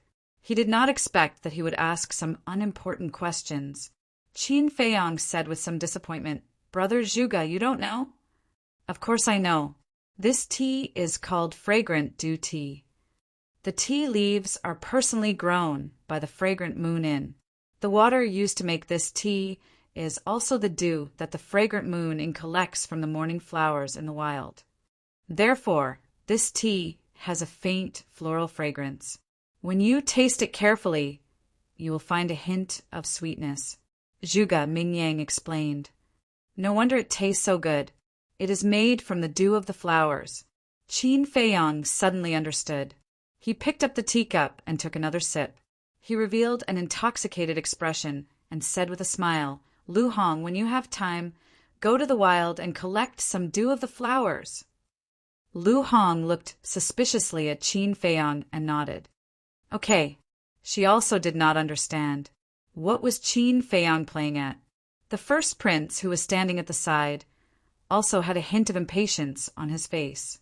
Qin Feiyong, on the other hand, looked relaxed. He put down the teacup and said to Lu Hong, Go and tell the waiter to prepare some good wine and dishes. I want to entertain the first prince and Brother Zhuge well. Okay. Lu Hong responded and turned to walk out of the room. The first prince frowned and stretched out his hand. Miss, wait a moment. What? Lu Hong turned and looked at him in confusion. The first prince was about to speak when Zhuge Mingyang transmitted his voice to him. Your Highness, don't be rash. Heard about it. The first prince was slightly taken aback, but he did not ask Zhuge Mingyang the reason. He smiled at Lu Hong and said, I can't hold my liquor very well. Bring less wine. Okay. Lu Hong nodded in response, then turned and walked out. After Lu Hong left, the first prince looked at Zhuge Mingyang in confusion. With this person's intelligence, it is impossible for him not to know the purpose of our visit. However, he avoided talking about it. It is clear that he is competing with us in patience. Zhuge Mingyang secretly explained. Competing with us in patience? The first prince was even more puzzled. I know what your Highness is thinking. Don't worry. He definitely wants to be on good terms with you. Otherwise, he would not have asked us to stay for a drink. If my guess is correct, on one hand, he wants to use this time to get to know us better. On the other hand, he probably wants to seize the initiative, because whoever speaks first will lose the initiative. Zhuge Mingyang secretly said. So that's how it is. The first prince was suddenly enlightened. He could not help but secretly rejoice that he had brought a think tank with him. Otherwise, if he had come alone, he would definitely not have been able to hold himself back and speak first. Qin Feiyang could also tell that the two were secretly communicating, so he did not say anything and just quietly drank his tea. After listening to Zhuge Mingyang's explanation, the first prince fell silent for a while, then looked at Qin Feiyang and asked with a smile, "Brother Qin, did my 13th brother come to make trouble for you again?" Qin Feiyang was taken aback. He put down his teacup and said, "If your highness had not mentioned it, I would have forgotten about one thing." "What is it?" Both of them looked at him suspiciously. "Just before you came, 2 black-robed men came to find me. They said that they were your highness's guards and wanted to take me to the imperial palace." Qin Feiyang said, "There's such a thing?" The first prince raised his eyebrows. "Yes." Qin Feiyang nodded and said, "So I want to ask if your highness sent anyone?" "Absolutely not." The first prince shook his head. Qin Feiyang was puzzled. "Then that's strange. Who would have the guts to impersonate your highness?" The first prince looked at Zhuge Mingyang. Zhuge Mingyang pondered for a while and said, "I think it should be the 13th prince." "Why do you say that?" The first prince frowned. "Because Brother Qin offended him. He wants to get rid of Brother Qin, but he's not completely confident, so he impersonated your highness. If he fails, Brother Qin won't think it was him and will only come to you. In other words, he's trying to kill 2 birds with 1 stone and drive a wedge between you and Brother Qin." Zhuge Mingyang said, "Heard about it." Qin Feiyang's eyes narrowed. He had guessed the 13th prince's intention. This person was indeed worthy of being the #1 genius of the imperial capital. Bastard! However, the first prince was furious. He actually dared to scheme against him. He really didn't know the meaning of death. "Your Highness, please calm down.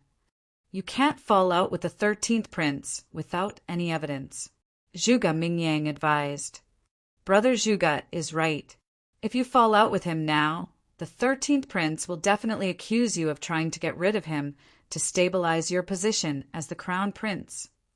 Although you have a clear conscience, others won't think so, and will think that it's only right.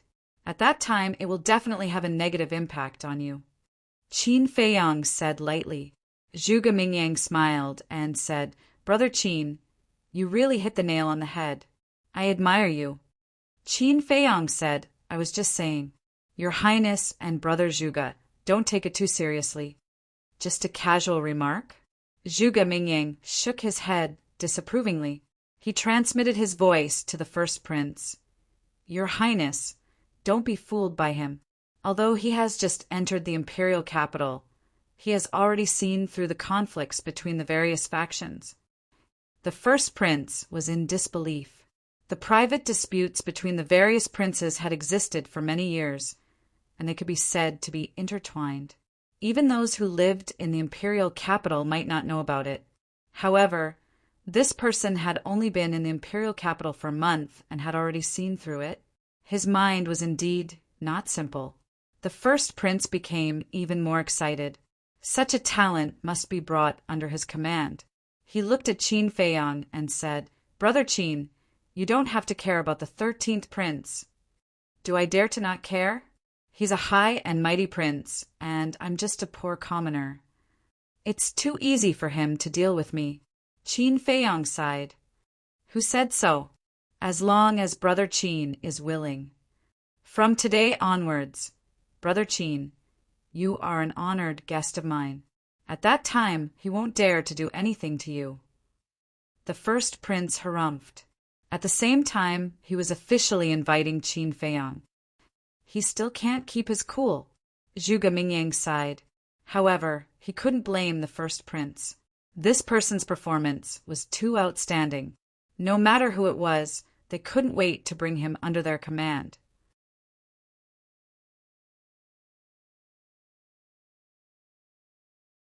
Chapter 702. The two princes looked at Qin Feiyang expectantly. They were quite confident in the price they had offered. The reason for that was because the VIP represented the most respected person in the world. It had an extraordinary significance, especially since the first prince was the current crown prince of the great Qin Empire. This made the words guest of honor even more meaningful. So, in their opinion, Qin Feiyang had no reason to refuse. But Qin Feiyang did not say anything.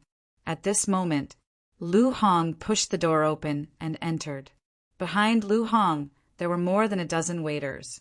Everyone held a tray in their hands, and on the tray were various kinds of dishes. Seeing this, the first prince and Zhuge Mingyang hurriedly turned their heads away, not wanting to be recognized by the waiters. After the dishes were served, Lu Hong ordered the waiters to leave and close the door. Qin Feiyang also stood up and smiled. "Let's talk while we eat." With that, he walked towards the dining table. The first prince was at a loss and turned to look at Zhuge Mingyang. Don't worry, this person did not directly refuse, which means that he is still considering. Zhuge Mingyang said telepathically. The first prince heaved a sigh of relief and asked in a low voice, "Then do you want to add some other benefits?" Zhuge Mingyang said, "Then tell me first, what can you add?" The first prince said, "For example, wealth, treasures." "Your Highness, you think too simply of him. He can even refine such a heaven-defying pill, like the potential pill. Would he lack these things?" Zhuge Mingyang shook his head and smiled. "Then what should we do?" The first prince frowned and was a little angry. This person seemed to be shrouded in a mysterious veil, making people unable to see through him from beginning to end. "Let's drink with him first." Zhuge Mingyang stood up and retreated to the side with a smile. "Your Highness, please." The first prince glanced at him, stood up, and strode into the dining room. Qin Feiyang stood beside the dining table and stretched out his hand. "Please sit." The two of them smiled and sat down. Qin Feiyang did not hesitate to sit in the main seat. He smiled and said, "Lu Hong, pour the wine."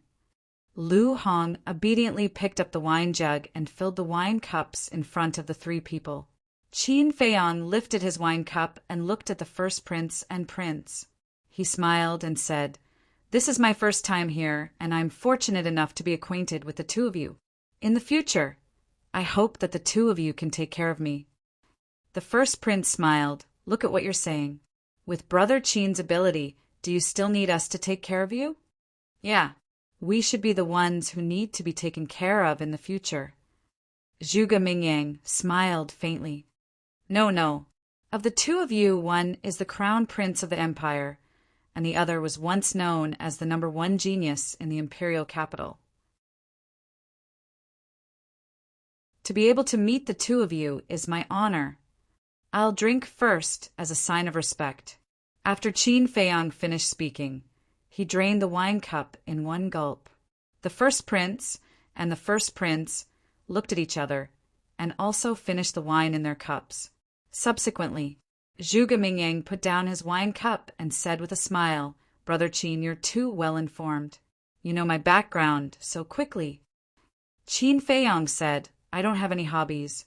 I just like to ask around. Brother Zhuge, please don't laugh at me." No. Zhuge Mingyang hurriedly waved his hand and asked with a smile, "I wonder what else Brother Qin has heard?" "Nothing much, but there's one person that I find very interesting," Qin Feiyang said. "Who is it?" Zhuge Mingyang asked. "The current 14th prince." Qin Feiyang said calmly while paying attention to the expressions of the two people. The result did not disappoint him. Hearing this name, the expressions of the two people clearly changed. "According to what I've heard, This 14th prince's talent is extraordinary. He's even better than Brother Zhuge. Logically speaking, such a person should be very famous now. But why haven't I heard of him in the divine hall before? Qin Feiyang looked at the two people suspiciously. Zhuge Mingyang glanced at the first prince and remained silent. The first prince's expression was also uncertain. In the end, he said with a smile, "This isn't a secret. There's no harm in telling Brother Qin. My 14th brother is indeed extraordinary. But more than 10 years ago, Father suddenly ordered his cultivation to be abolished, and he was expelled from the imperial capital. Now he might be somewhere, living the life of an ordinary person. It's also possible that he has died at a young age." The first prince sighed. There was a touch of unconcealable pain and regret on his face. It's really a pity that a blazing son of a generation has fallen like this. Sigh, but I don't understand. When Qin Feiyang said this, he suddenly stopped. He looked at the first prince and asked, "I wonder if I should ask the next question." The first prince said, "Just say it." "Then I'll say it. As the saying goes, even a vicious tiger will not eat its cubs. Why did the current emperor do this?" Qin Feiyang was puzzled. On the surface, Qin Feiyang was purely curious, but in his heart he was very nervous. This question had puzzled him for more than 10 years. So he wanted to find the answer from the first prince. But in the end he was disappointed. The first prince shook his head. "To tell the truth, I've always been puzzled about this matter." "That's right. I clearly remember that the 14th prince became a 9-star martial master when he was only 10 years old. Many old antiques in the world praised him endlessly, and the emperor doted on him even more. My title as the #1 monster of the imperial capital was stolen by him.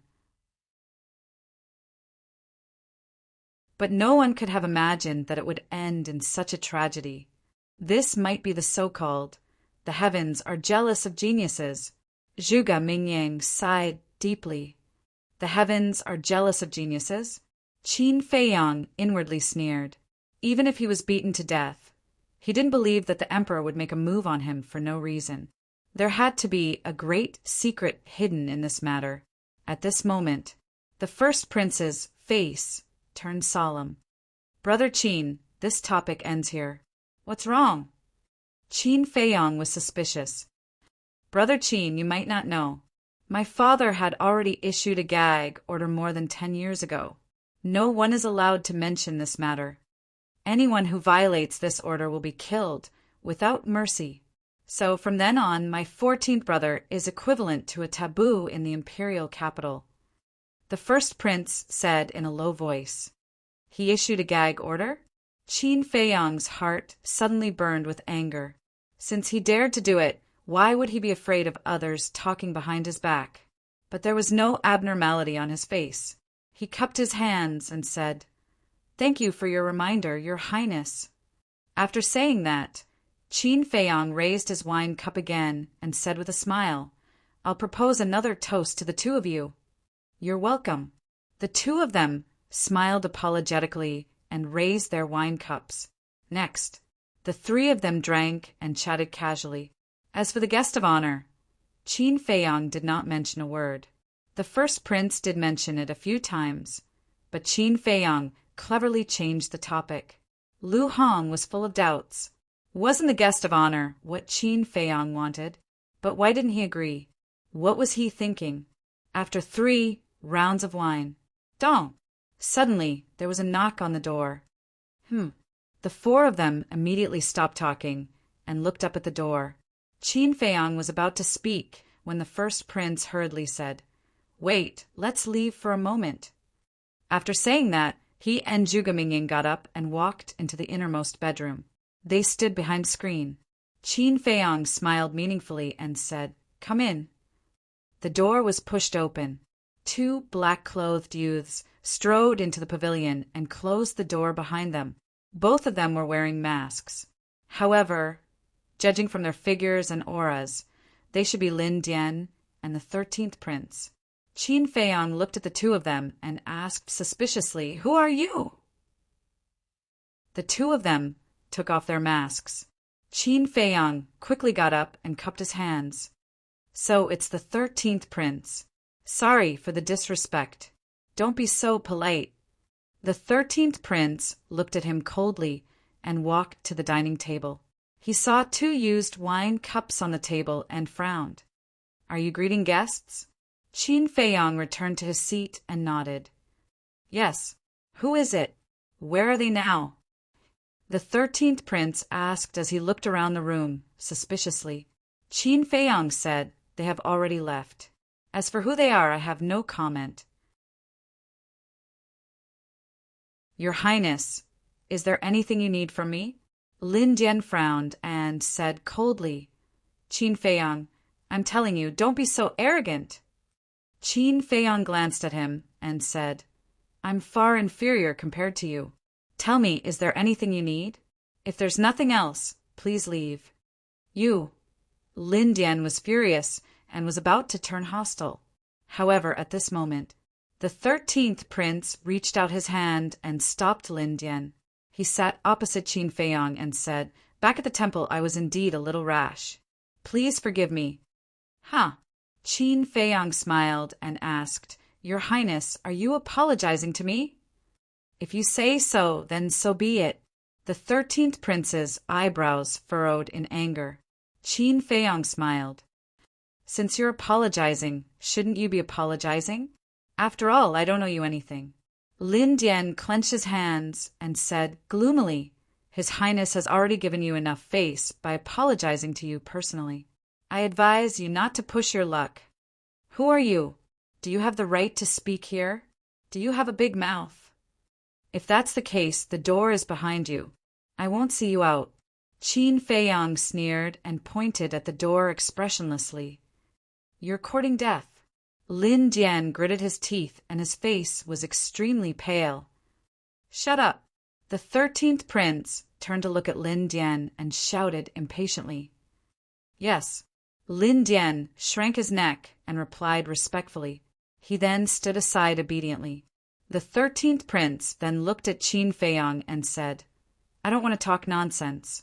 I'm not here for the formula of the potential pill. I only hope that Brother Qin can cooperate with me." "Cooperate?" Qin Feiyang was stunned and said suspiciously, "You're a prince and I'm just a commoner. There's a huge difference between our statuses. What's there to cooperate with?" The sarcasm in his words was undisguised. The 13th prince could naturally tell. He suppressed his anger and said, "I believe Brother Qin has heard of this saying before. There are no eternal enemies in the world, only eternal benefits." "That's right." Qin Feiyang nodded.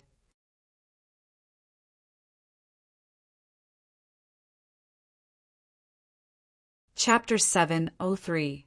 Really? Qin Feiyang asked curiously. "Tell me about it." The 13th prince said, "As long as you cooperate with me, not only will I treat you as a guest, but I will also give you a prince token." A prince token? Qin Feiyang's pupils shrank. Lin Dian also looked at the 13th prince in disbelief. At the same time, the first prince and Zhuge Mingyang, who were hiding behind the screen, were also in disbelief. Only Lu Hong had a suspicious look in her eyes. What was this prince token? How could it make Qin Feiyang lose his composure? "What do you think?" the 13th prince asked with a smile. Qin Feiyang pondered for a while and smiled. "Your offer is indeed very tempting." Hearing this, the first prince's heart skipped a beat. Could it be that Qin Feiyang was bought over by the 13th prince just like that? "No, I have to stop him." The first prince muttered and was about to walk out from behind the screen. But suddenly, Zhuge Mingyang pressed on his shoulder and said, "Don't worry." The first prince said anxiously, "How can I not worry when you have already taken out the prince token?" "Listen to me." "That's right," Zhuge Mingyang said and lowered his head to listen to the conversation between Qin Feiyang and the 13th prince. After a while, Qin Feiyang said again, but I believe that there is no free lunch in this world. Tell me your conditions. Help me open the door of potential and enter the Master of War as soon as possible. It's easy for you to do these things, isn't it? The 13th prince said. Qin Feiyang's eyes flashed, and he nodded. It is indeed easy, but I don't understand why your highness is in such a hurry to enter the Master of War. The 13th prince frowned and said, This is my private matter. You don't have to ask, do you? Actually, your highness doesn't need to tell me. I can guess a thing or two. His highness is doing this because he wants to compete with the first prince for the throne. But according to the current trend, your highness definitely has no hope. That's because you can't compare to the first prince in terms of strength or background.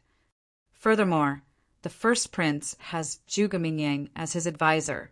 But if you take the lead and step into the War Master, then the situation might change.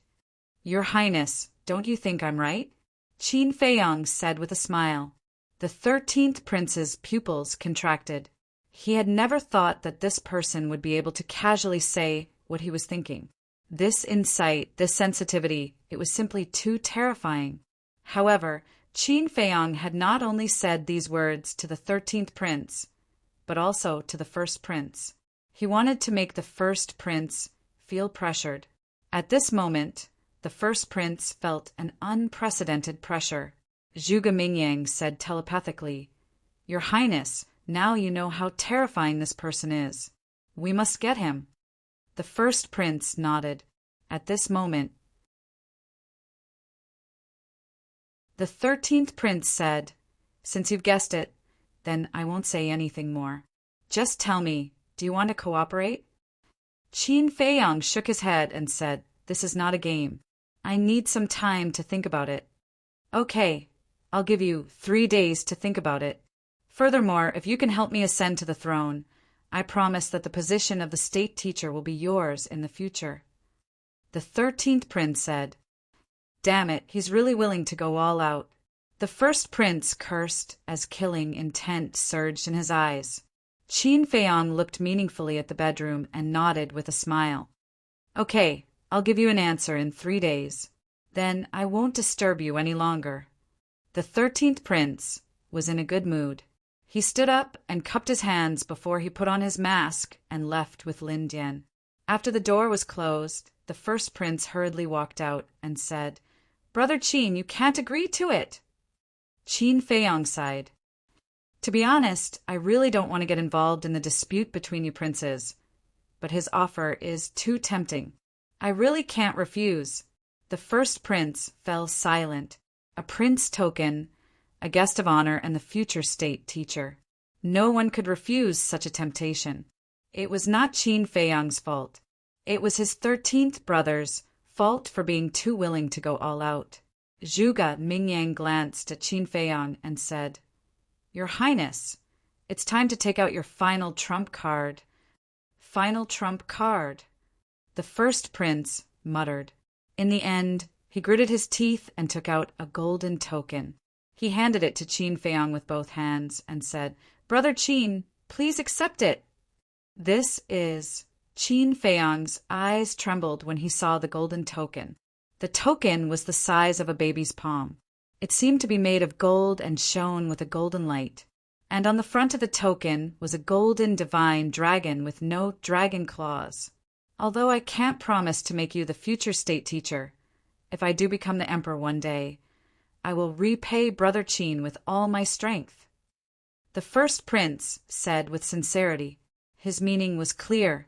He wanted Qin Feiyang to assist him. Qin Feiyang's eyes flashed. Your Highness already has Brother Zhuge to assist you. Do you still need me? Very much. The first prince nodded without hesitation. Zhuge Mingyang smiled and said, Brother Qin, His Highness is the crown prince of a country. To be able to do this is already very sincere, so I hope that Brother Qin will not decline anymore. This, Qin Feiyang hesitated for a moment before he smiled and said, If that's the case, then this Qin will accept. As he spoke, he grabbed the golden token. The moment Qin Feiyang grabbed the golden token, the first prince and Zhuge were overjoyed. Come, come, come. Let's drink until we're drunk. The first prince laughed heartily. Qin Feiyang was also beaming. After drinking a few cups, the first prince asked, Brother Qin, who do you think poses the greatest threat to me in the current situation? Qin Feiyang thought for a moment and smiled. In truth, they're all about the same. But as long as your highness is careful, the emperor's throne will be yours. That's exactly what I'm thinking. However, even a horse can make mistakes. I'm just afraid that they'll get something on me. After all, in the emperor's clan, even an insignificant matter can cause an uproar in the city. The first prince worriedly said. Qin Feiyang smiled. There's something that I don't know if I should say. The first prince smiled. We're all on the same side now, so there's no need to worry. There's no harm in speaking your mind. Actually, your highness can begin to remove some obstacles. The first prince and Zhuge looked at Qin Feiyang in shock. Wasn't clearing the obstacles the same as getting rid of the other princes? This was no small matter. The death of a prince would alarm the emperor, and the consequences would be unimaginable.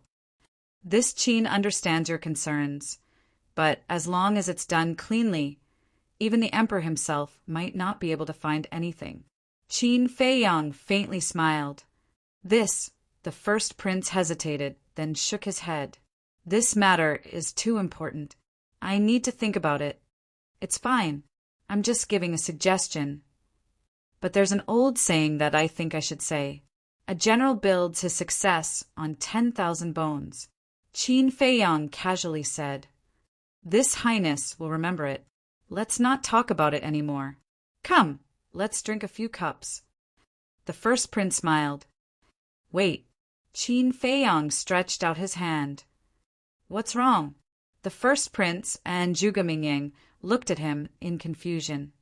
Since I've already agreed to assist your highness, this Qin naturally has to give you a gift. After Qin Feiyang finished speaking, he disappeared into thin air without a trace. The first prince was bewildered. Zhuge eyes flashed. He looked at Lu Hong and smiled. I heard that Brother Qin has a treasure that can hide you. It seems that it's true. Lu Hong only smiled and did not reply. The more one spoke, the more mistakes one would make. This Zhuge was a shrewd person. If one was careless, he would be able to find a flaw. Thus, one might as well not say anything. Swish! Soon, Qin Feiyang appeared again, holding a jade box in his hand. Your Highness, please accept this. Qin Feiyang placed the jade box in front of the first prince. The first prince looked at the jade box suspiciously. When he opened it, 6 elixirs entered his vision. The first prince looked at Qin Feiyang in shock. Qin Feiyang grabbed one of the elixirs and smiled. This is the 9 Tunes Yellow Dragon Elixir. It has 5 elixir patterns and can allow you to break through 5 minor realms at once. What? The moment he said that, both of them were dumbfounded and their hearts were in turmoil. Breaking through 5 minor realms at once? Heavens, was this a dream? Zhuge smiled. Congratulations, Your Highness. As long as you consume this 9 Tunes Yellow Dragon Elixir, you'll be able to enter the Combat Master realm immediately. Really? The first prince's breathing quickened, and he found it hard to accept. Absolutely. Qin Feiyang nodded and smiled. Your Highness, you've seen these 3 potential elixirs before, so I won't explain further. As for these 2 elixirs, they're called potential elixirs and can unlock the gates of potential for level 4 and level 5. Heard about it. Once again, the first prince's heart was in turmoil. Where did Qin Feiyang find the elixir formulas for these elixirs? Zhuge gulped and asked, Brother Qin, you mean to say that the gates of potential require different elixirs to unlock? That's right. The potential elixir can only unlock the first 3 levels, while the potential elixir can only unlock the 4th and 5th levels. Qin Feiyang said. The first prince asked anxiously, "What about the 6th and 7th levels?" "I don't know about that." Qin Feiyang shook his head and smiled. He would definitely not reveal the small creation elixir. "I see." The two of them were slightly disappointed, but this was already very shocking. The first prince put down the elixirs and stood up. Then he bowed solemnly and said, "Brother Qin, I'll definitely remember your kindness today."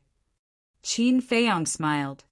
"Didn't your highness say earlier that we're on the same side? Why are you being so polite?" Yes. We're on the same side, so there's no need to be polite." The first prince nodded and smiled. The more he looked at Qin Feiyang, the more satisfied he was. His mood had never been better.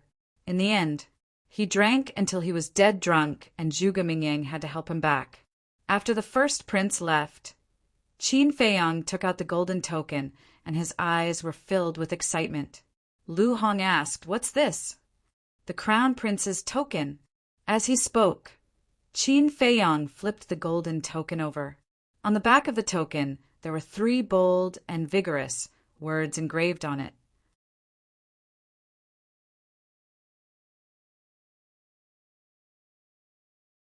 Chapter 704. The Crown Prince Token. Lu Hong frowned. "What's the use of the Crown Prince token?" "It's very useful. With the Crown Prince token, you can freely enter the imperial palace." As he spoke, Qin Feiyang was unable to conceal the excitement in his heart. Lu Hong's eyes lit up. "You didn't agree to the first prince's request because of the Crown Prince token?" "Yes." Qin Feiyang nodded. "Then what's the difference between the Crown Prince token and the Prince token?" Lu Hong asked again. "There's a big difference. The Prince token has much less authority and can only enter a part of the imperial palace. But with the Crown Prince token, you can enter everything except the forbidden areas of the imperial palace." Qin Feiyang said. Lu Hong asked, "Including the harem?" "Yes." Qin Feiyang nodded.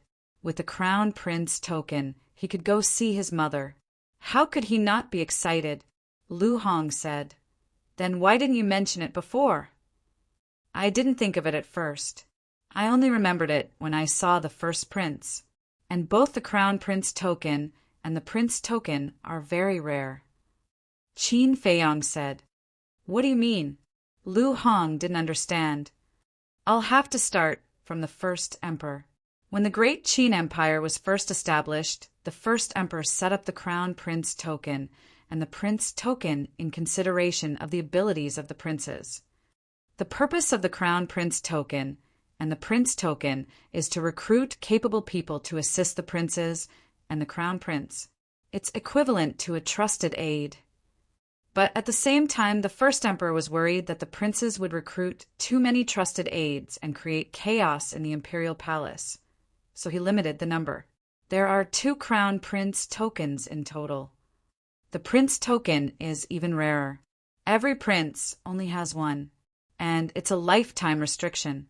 1 token is 1 less token. That's why the first prince wasn't willing to take out the Crown Prince token.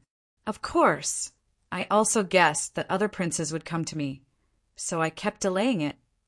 As expected, the 13th prince is here, and he even took out the prince's medallion as bait to force the first prince to use his trump card. Qin Feiyang briefly explained. After hearing this, Lu Hong sighed with emotion and said, "You really didn't miss anything." "No, there's one thing I didn't expect." Qin Feiyang shook his head. "What is it?" Lu Hong was suspicious. "Eliminate the other princes. I thought that when I suggested this, the first prince would agree without hesitation. I didn't expect him to reject me." Qin Feiyang said. "You still plan to get rid of them?" Lu Hong frowned. "If the first prince agrees, I would like to do that. But now, I have to think about it carefully. However, if they don't know what's good for them and try to scheme against me, I won't show any mercy." Qin Feiyang sneered. Lu Hong was silent for a moment before she smiled and said, "No matter what you do, Fatso and I will support you." "Thank you." Qin Feiyang looked at her gratefully and put the crown prince's medallion into his pocket. He smiled and said, "Pay the bill and leave immediately."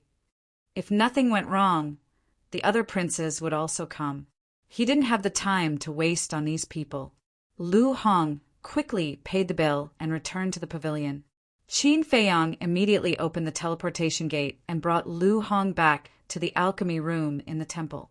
As he expected, not long after he left, the other princes came to the fragrant moon in one after another.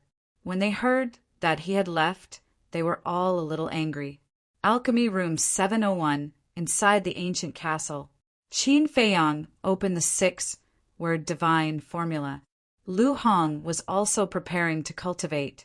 Suddenly, she seemed to have thought of something and asked, "Do you think the crown prince gave the other crown prince's medallion to Zhuge Mingyang?" Qin Feiyang thought for a moment and said, "It should be. Otherwise, with Zhuge Mingyang's ability, it's impossible for him to work for the crown prince. This is the difference between people. Take Wan Qiu, for example. Not only will he lose face by sucking up to others, he won't have a good ending in the end." Lu Hong looked at him with disdain. "That's for sure. In the eyes of the 13th prince, Wan Qiu is an obedient dog. If he's unhappy one day, he might kill him. In comparison, Tan Wu and Ling Yu are much wiser. They don't participate in any side and cultivate in a low-key manner. Although they will be targeted, at least they can keep their lives." Qin Feiyang said. Lu Hong nodded and said, "Zhuge Mingyang is not simple. You have to be careful." "I know." After Qin Feiyang finished speaking, he began to copy the second stroke of the kill formula. Seeing this, Lu Hong asked suspiciously, "Aren't you going to the Imperial Palace?" Qin Feiyang's arm trembled and said, "I want to go, but I can't go now." "Why?"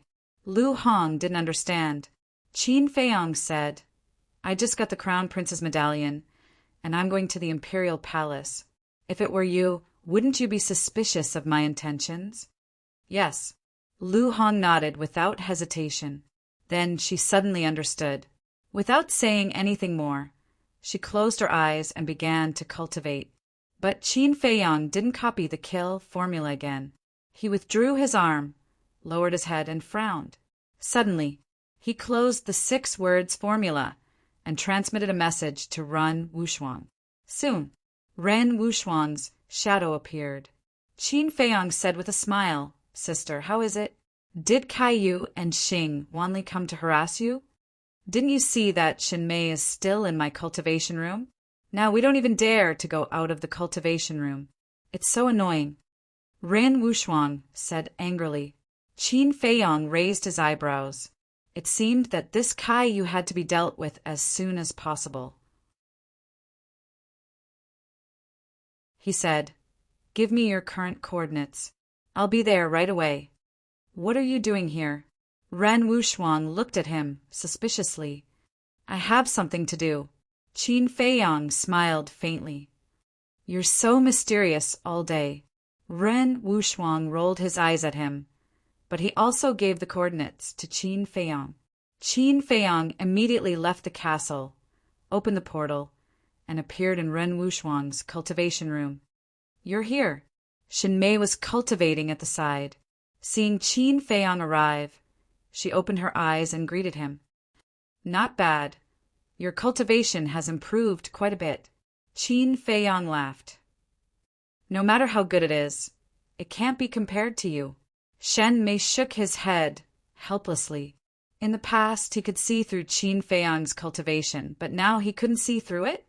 Obviously, this guy had already broken through to the 2-star War Master. Qin Feiyang laughed and asked, "Which cultivation room is Feng Wuxia in?" "Why are you asking him?" The 2 girls couldn't help but frown, and the disgust on their faces was undisguised. Qin Feiyang laughed faintly. "Actually, this Feng Wuxia is not that annoying. At least, he is much better than Wan Qiu." Ren Wushuang said angrily, In the 9 nether yellow springs, he schemed against us time and time again, and you still don't hate him. Qin Feiyang smiled bitterly. Okay, I won't argue with you. Tell me. I have something to ask him. Ren Wuxuang snorted, then turned his head and ignored Qin Feiyang. Qin Feiyang could only look at Shen Mei helplessly. Shen Mei shook her head and smiled. He is in the 801 cultivation room. Qin Feiyang said, What about Tan Wu? He seems to be next door to Feng Wuxia. Shen Mei thought for a moment and said, Okay, I won't disturb you. As for Caillou, don't worry, I will take care of it soon. Qin Feiyang said and turned to look at the stone door. Looking at the tightly shut stone door, he was stunned. Then he looked back at Ren Wuxuang and smiled apologetically. Sister, please open the door. Ren Wuxuang said angrily, Then tell me first, why are you looking for Feng Wuxia?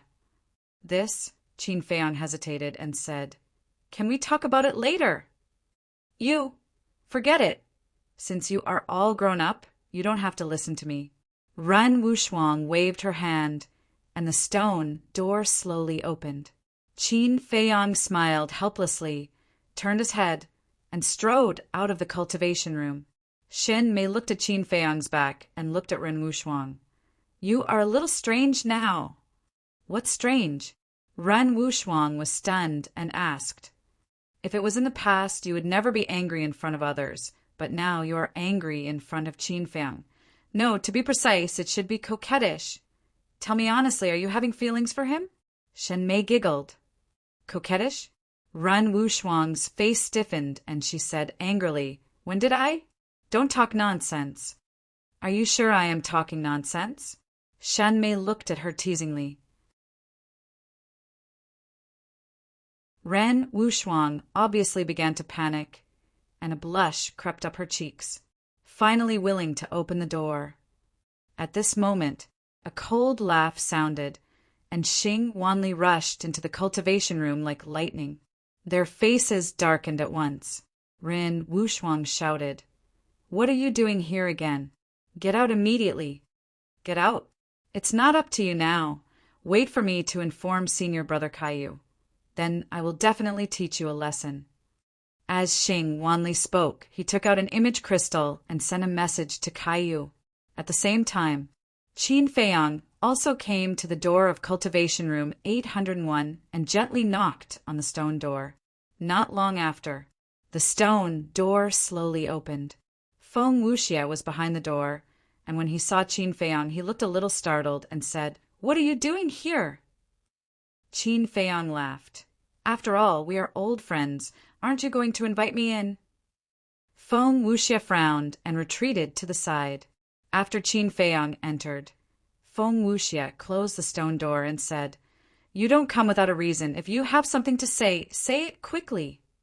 Qin Feiyang looked around the cultivation room, which was about the same size as the alchemy room he was in, and there was nothing extra, only a shabby futon. He turned to look at Feng Wuxia and said, Do you remember when we were in the 9 nether yellow springs? When we left the swamp, you hid in the mountain ridge and ambushed us. What? Now you want to settle the score with me? Feng Wuxia frowned. You misunderstood. I just want to know, who are the siblings? Qin Feiyang said. Back then, Feng Wuxia personally said that their whereabouts were told to them by a pair of siblings. At that time, Qin Feiyang still felt a little incredulous, but because too many things happened later, he forgot about it. And on the day he entered the temple, he vaguely realized that he seemed to have missed something, but he couldn't remember it for a while. It wasn't until just now that he remembered. So he immediately ran over to ask Feng Wuxia. Of course, if it was just an ordinary person, he wouldn't care so much. But the key point was that this pair of siblings told Feng Wuxia and the others their location, allowing Feng Wuxia and the others to seize the opportunity to ambush them, obviously with bad intentions. So,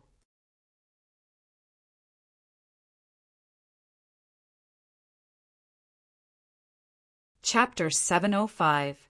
So that's what you're asking. Feng Wuxia suddenly understood and relaxed a lot. He smiled evilly. What's wrong? And when did you? Qin Feiyang ever get scared? Scared? Qin Feiyang smiled faintly. I just want to know who they are. Feng Wuxia said, I don't know who they are either. Haven't you seen them before? How can you not know? Qin Feiyang frowned. Feng Wuxia shook his head. I've seen them before, but they didn't tell me their names. Qin Feiyang said, Then you should know what they look like, right? I know that, but why should I tell you? Feng Wuxia smiled evilly. You don't have to tell me, but if you don't tell me, I'll definitely go find Xuening and Xuerua. Who knows what I'll do then? Qin Feiyang smiled faintly. Are you threatening me? Feng Wuxia's eyes darkened. Qin Feiyang nodded. You're right, I'm threatening you. Feng Wuxia narrowed his eyes, which flashed with a cold light. Suddenly, he smiled. Qin Feiyang is indeed Qin Feiyang. You don't even hide your threats. Okay, I'll tell you. Feng Wuxia waved his hand and his battle qi surged. Two shadows of a man and a woman quickly condensed in the void. Qin Feiyang raised his head to look, and his expression immediately stiffened. The man was in his 20s. He had a tall figure and was wearing clothes made of tiger skin. On his face there was a bright smile. He looked very bright and gave people an inexplicable sense of familiarity. The woman was wearing a mink skin.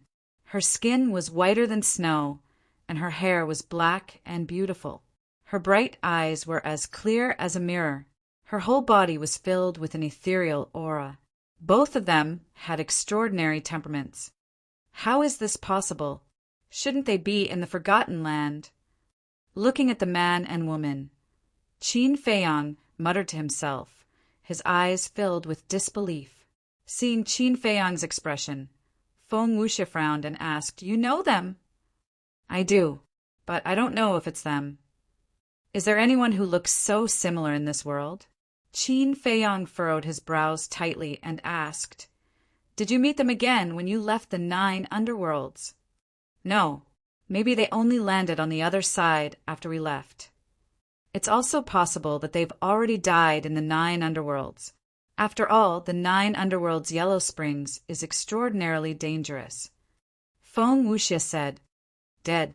Qin Feiyang frowned and lowered his head to ponder. I told you to get out, didn't you hear me? Suddenly, a cold shout came faintly from outside. Qin Feiyang was slightly stunned. Wasn't that Ren Wuxuang's voice? Who was she scolding? Could it be his expression suddenly changed as he looked at Feng Wuxia and cupped his hands? Thank you for telling me goodbye. Feng Wuxia waved his hand and the stone door opened. Qin Feiyang immediately turned around and walked outside. Feng Wuxia suddenly said, Qin Feiyang, you can deal with me, but you can't hurt Xuening and Xuerua, otherwise I will not rest until you die. As long as you don't provoke me again, I don't have time to care about you. Qin Feiyang's footsteps paused. He didn't even turn his head as he spoke and left. Soon, he arrived near Ren Wuxuang's cultivation room. At this moment, both sides of the corridor were packed with people, but no one said a word. They just silently looked at Ren Wuxuang's cultivation room. Get out of the way. Qin Feiyang's face darkened as he shouted. Qin Feiyang. Why is he here?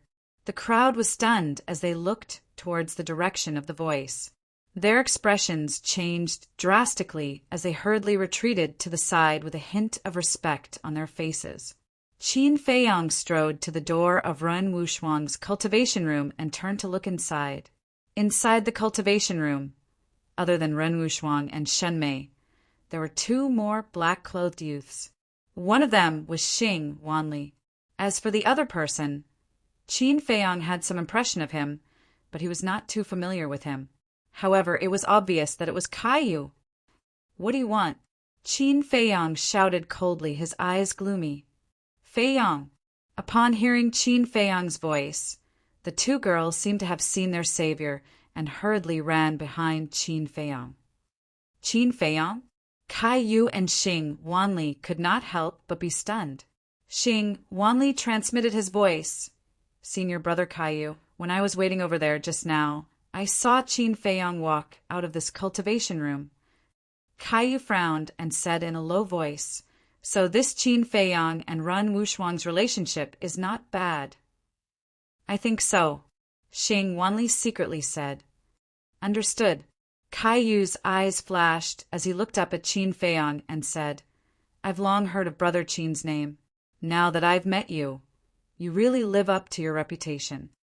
Qin Feiyong said indifferently, let's skip the pleasantries.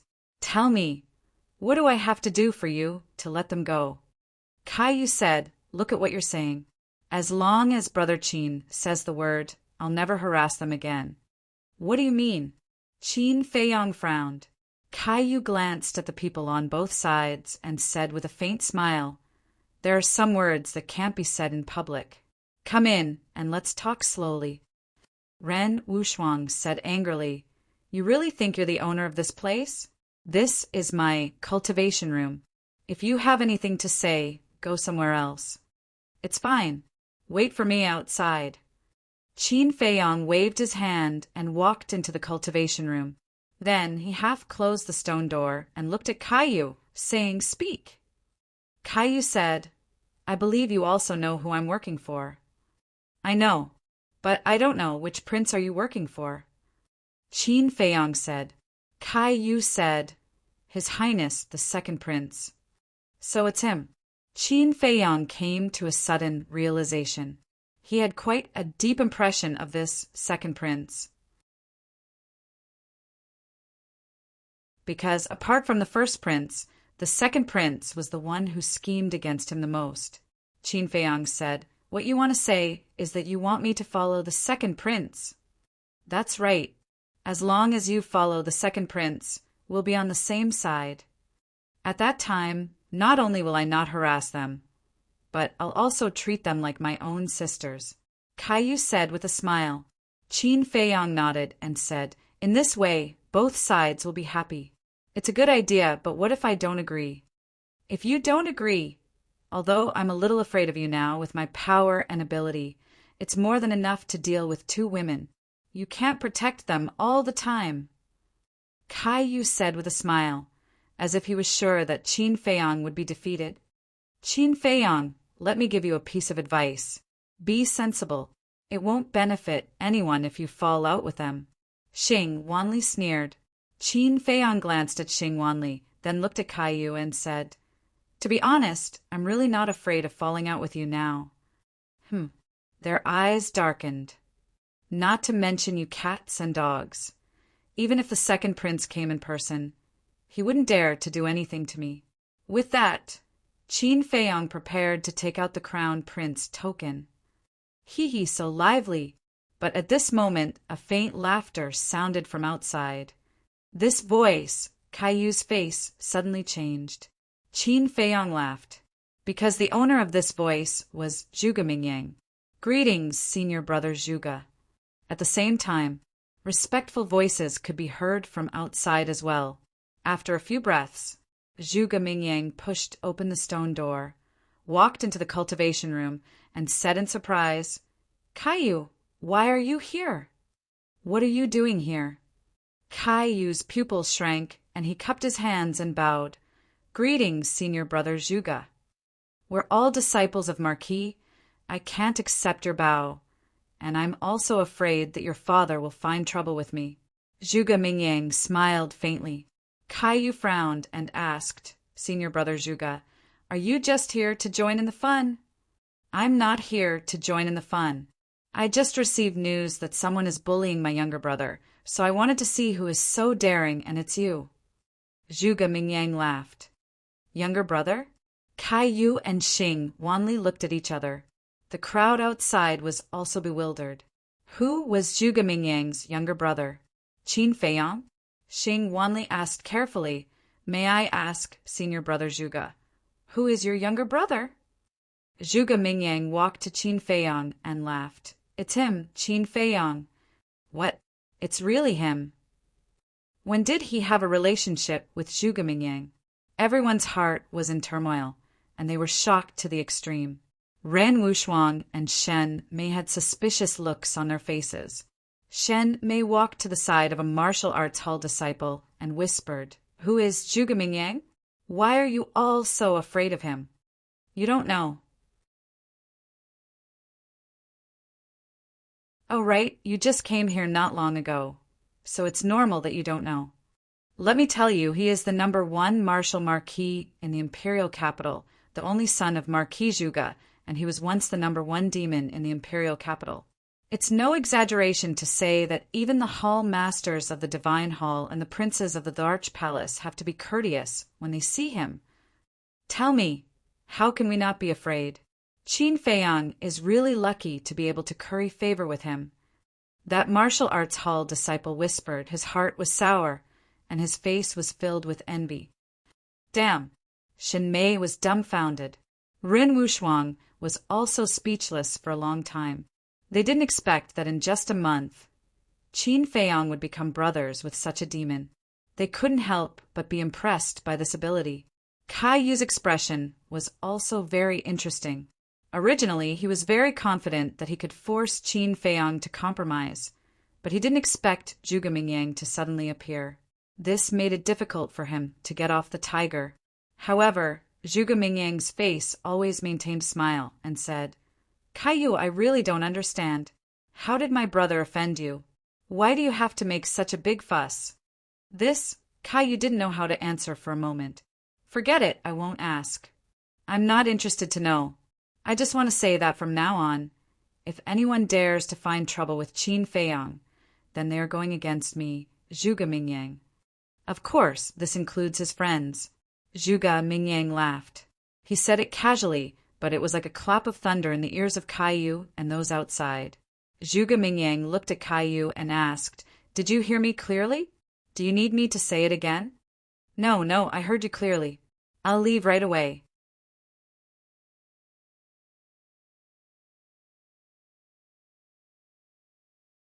Chapter 706. As soon as Kai Yu left, the crowd of onlookers also dispersed in an uproar. Soon, only Qin Feiyang and the other three were left. Qin Feiyang cupped his hands and smiled. "Thank you, Brother Zhuge, for coming to our rescue." Zhuge Mingyang smiled and glanced at Ren Wushuang and Shen Mei. "Is it convenient for you to talk?" "Yes." Qin Feiyang nodded. Zhuge Mingyang asked, "If I didn't come, would you have taken out the Crown Prince token?" "What else could I do?" Qin Feiyang smiled bitterly. Zhuge Mingyang said, "That's what I want to say. Don't tell anyone that you have the Crown Prince token." "Why?" Qin Feiyang was puzzled. "Because of your safety. Although the Crown Prince token can protect you, it will also bring you a fatal disaster. After all, you are a great threat. If they know that you have joined the First Prince's side, they will definitely do everything possible to get rid of you."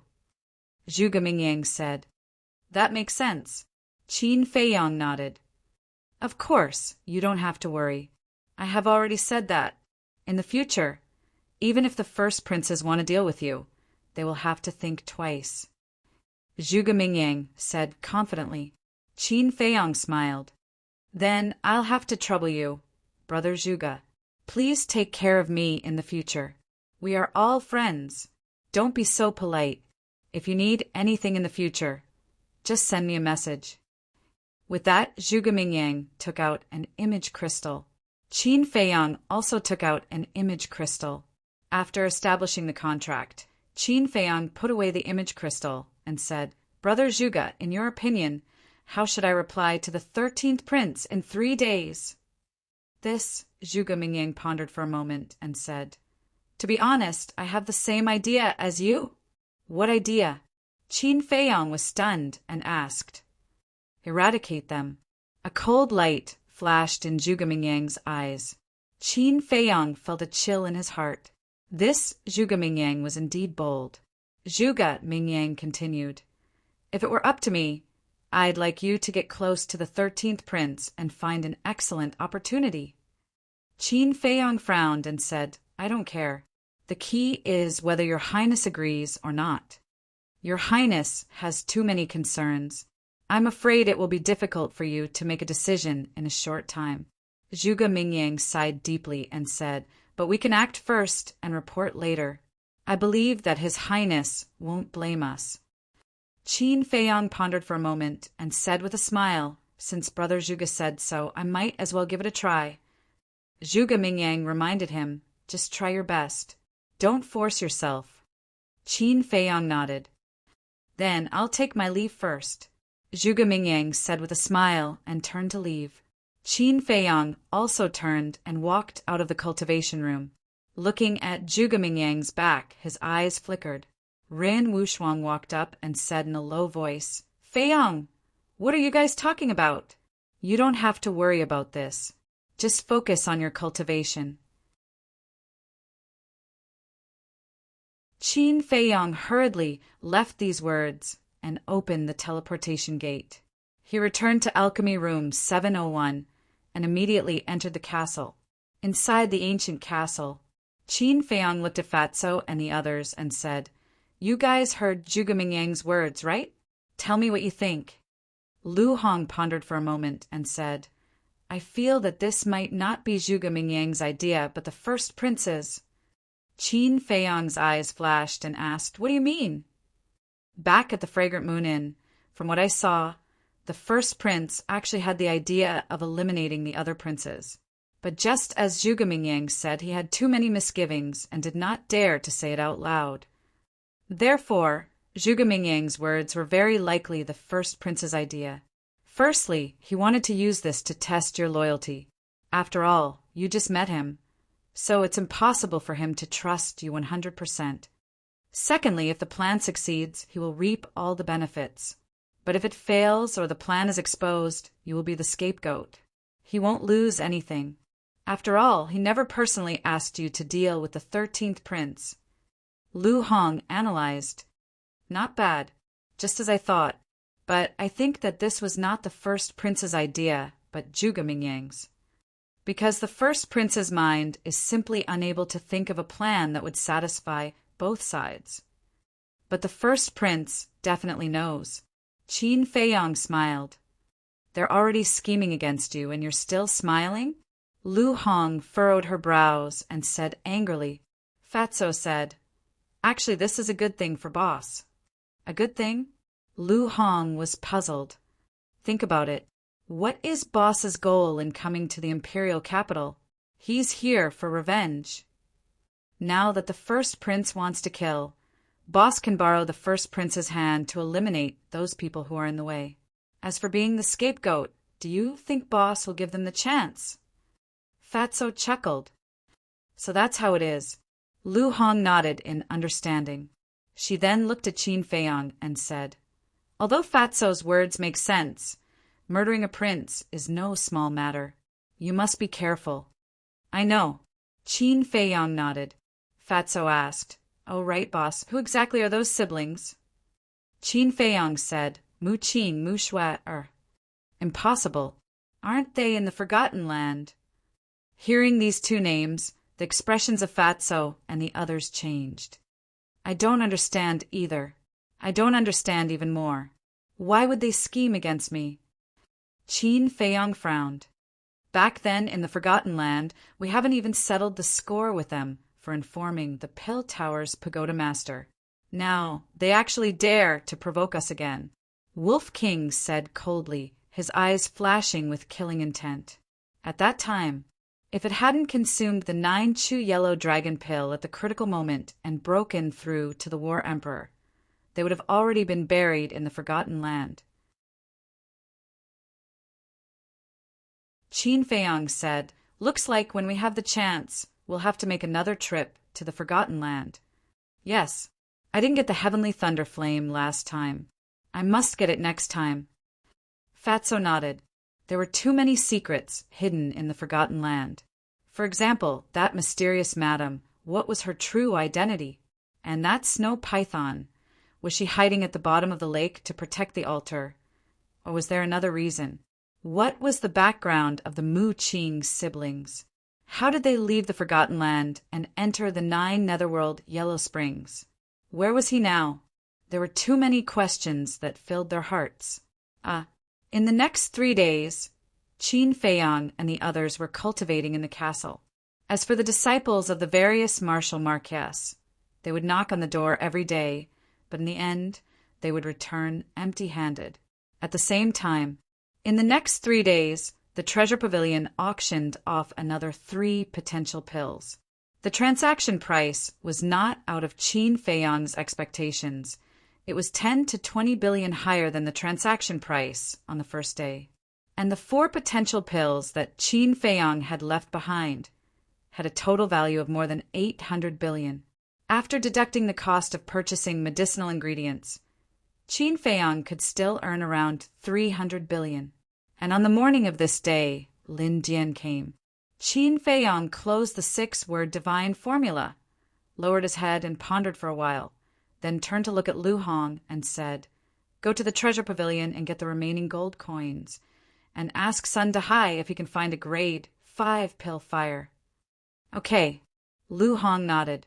After leaving the castle, she immediately opened a portal and left.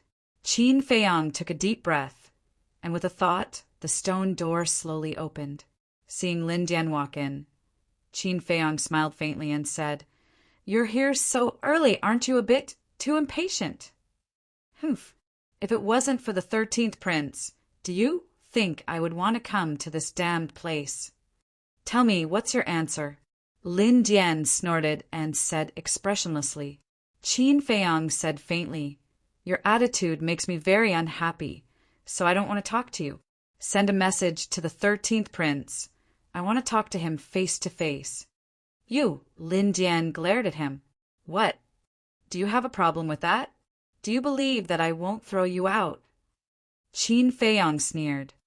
"You win." Lin Jian gritted his teeth and glared at him, then took out the image crystal and quickly activated it. Soon, the 13th prince's figure appeared, and he smiled. "Brother Qin, what do you think?" Qin Feiyang said, "I can help you, and I don't even need your prince's token. But I need a grade 5 alchemy fire." "A grade 5 alchemy fire?" The 13th prince frowned and shook his head. "A grade 5 alchemy fire is not rare in the temple, but it's extremely rare outside. It won't be easy to find one."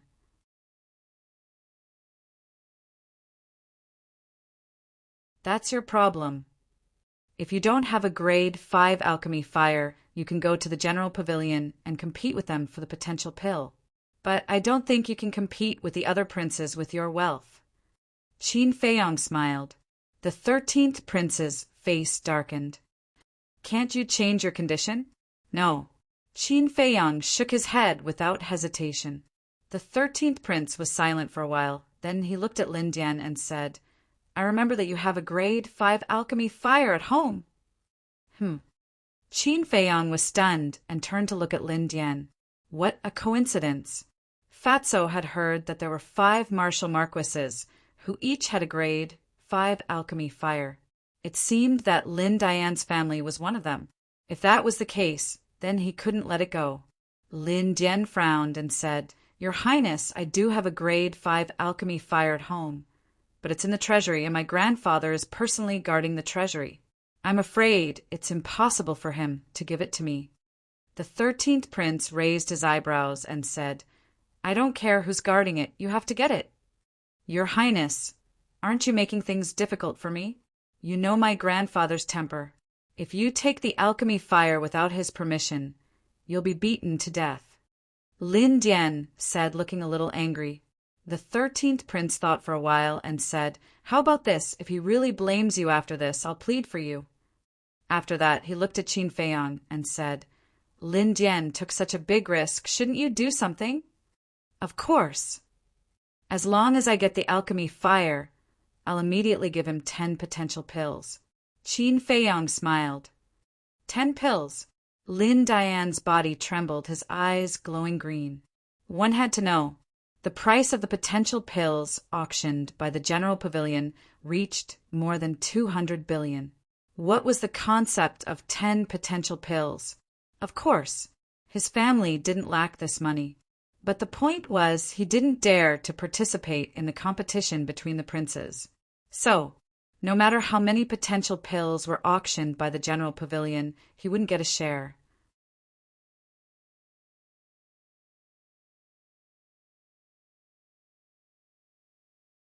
Chapter 707.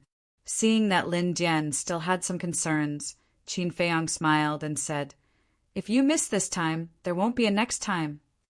Lin Jian gritted his teeth and said, "Okay, I'll think of a way to get the alchemy fire. But how do I know if you're lying to me?" Qin Feiyang took out a potential pill and threw it to Lin Jian. He smiled and said, "Is this enough sincerity?"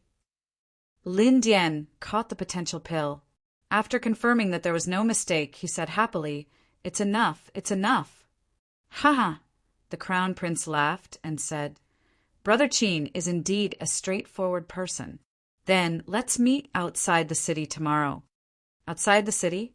Qin Feiyang stared blankly and asked in confusion, "Why do we have to go outside the city?" Opening the door of potential is not a small matter. Naturally, I have to find a secret place. That place is called the Black Dragon Pool. Only Lin Jian and I know about it. Lin Jian will tell you the coordinates. I'll see you tomorrow morning. After the 13th prince finished speaking, he turned off the image crystal. Lin Jian also put away the potential pill and said, "Brother Qin, I was wrong in the past. I hope Brother Qin can forgive me. It's all in the past. Don't mention it again." Qin Feiyang smiled. Lin Jian said with shame, "Brother Qin's magnanimity is really admirable." Qin Feiyang smiled faintly and said, "Is the Black Dragon Pool far from the capital city?" "Yes. It's surrounded by barren hills. No one will come to disturb us." Lin Jian said, "That's good." Qin Feiyang nodded. "Then I'll go do my work. Goodbye." After Lin Jian gave the coordinates of the Black Dragon Pool to Qin Feiyang, he opened the portal and left. Outside the city, Black Dragon Pool. Qin Feiyang also lowered his head and pondered. He felt that there was something fishy about this. Wasn't it just opening the door of potential? Was there a need to go so far? Suddenly, he took out the image crystal and sent a message to Lu Hong. After a while, Lu Hong's image appeared. Qin Feiyang asked, "Did you ask Sun Dahai about a 5th grade pill fire?" Lu Hong said he's still busy. I haven't seen him yet. Qin Feiyang said, "Then don't ask about it later." "Why?" Lu Hong was stunned and looked at him in confusion. "We'll talk about it when we get back." After Qin Feiyang finished speaking, he turned off the image crystal and fell into deep thought again. About half an hour passed. Lu Hong finally returned and asked suspiciously, "What's wrong?" Qin Feiyang explained in detail that the 13th prince had invited him to meet outside the city. "Something's wrong," Lu Hong said immediately. "Tell me," Qin Feiyang said. "Think about it. The capital city is so big, and the imperial palace isn't small either. There must be a secret place. Even if he doesn't want to be disturbed, there's no need for him to go outside the city, right?"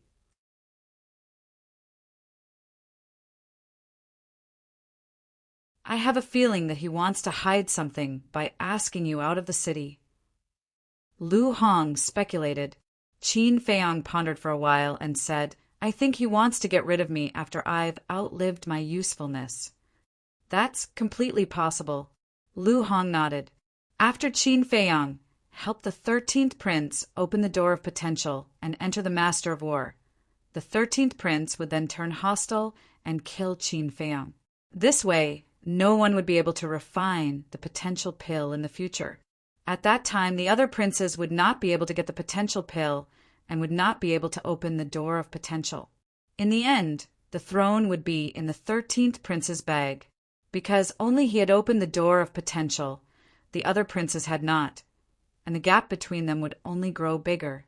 Who would be qualified to compete with him? None of these people are easy to deal with.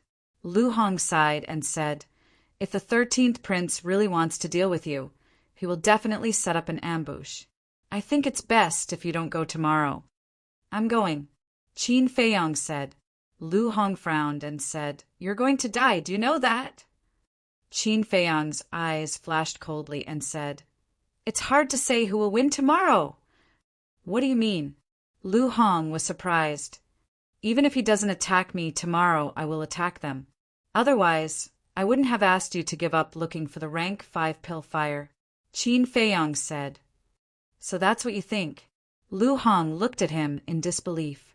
If the 13th prince and Lin Dian died outside, it would definitely cause a commotion. At that time, the emperor and Lin Dian's family would definitely send people to investigate the cause of death. And the rank 5 pill fire that Lin Dian took from his family was undoubtedly the only clue. If the emperor and the Lin family found out that they were also looking for the rank 5 pill fire, they would definitely come to interrogate them. At that time, even if they could find an excuse to avoid it, they would definitely be monitored in the future. After thinking this through, Lu Hong shook her head and smiled. "You're starting to plan now. You're really good." "Not enough. I need to talk to Zhuge Mingyang." Qin Feiyang waved his hand and took Lu Hong to the castle. Early the next morning, a young man in white appeared out of thin air in front of the door of the general pavilion. When a staff member saw the young man, his eyes suddenly lit up and ran up to him with a flattering smile. "Mr. Qin, welcome to the general pavilion." "Mr. Qin? Is that Qin Feiyang?" The other staff members, as well as the customers trading in the treasure pavilion, all looked at the young man in white. "It's really Qin Feiyang. Brother Qin, my name is Theta Wang. Nice to meet you." "Brother Qin, I'm Li Ba. May I have the honor of buying you a drink?" In an instant, everyone rushed toward Qin Feiyang. This person was indeed Qin Feiyang.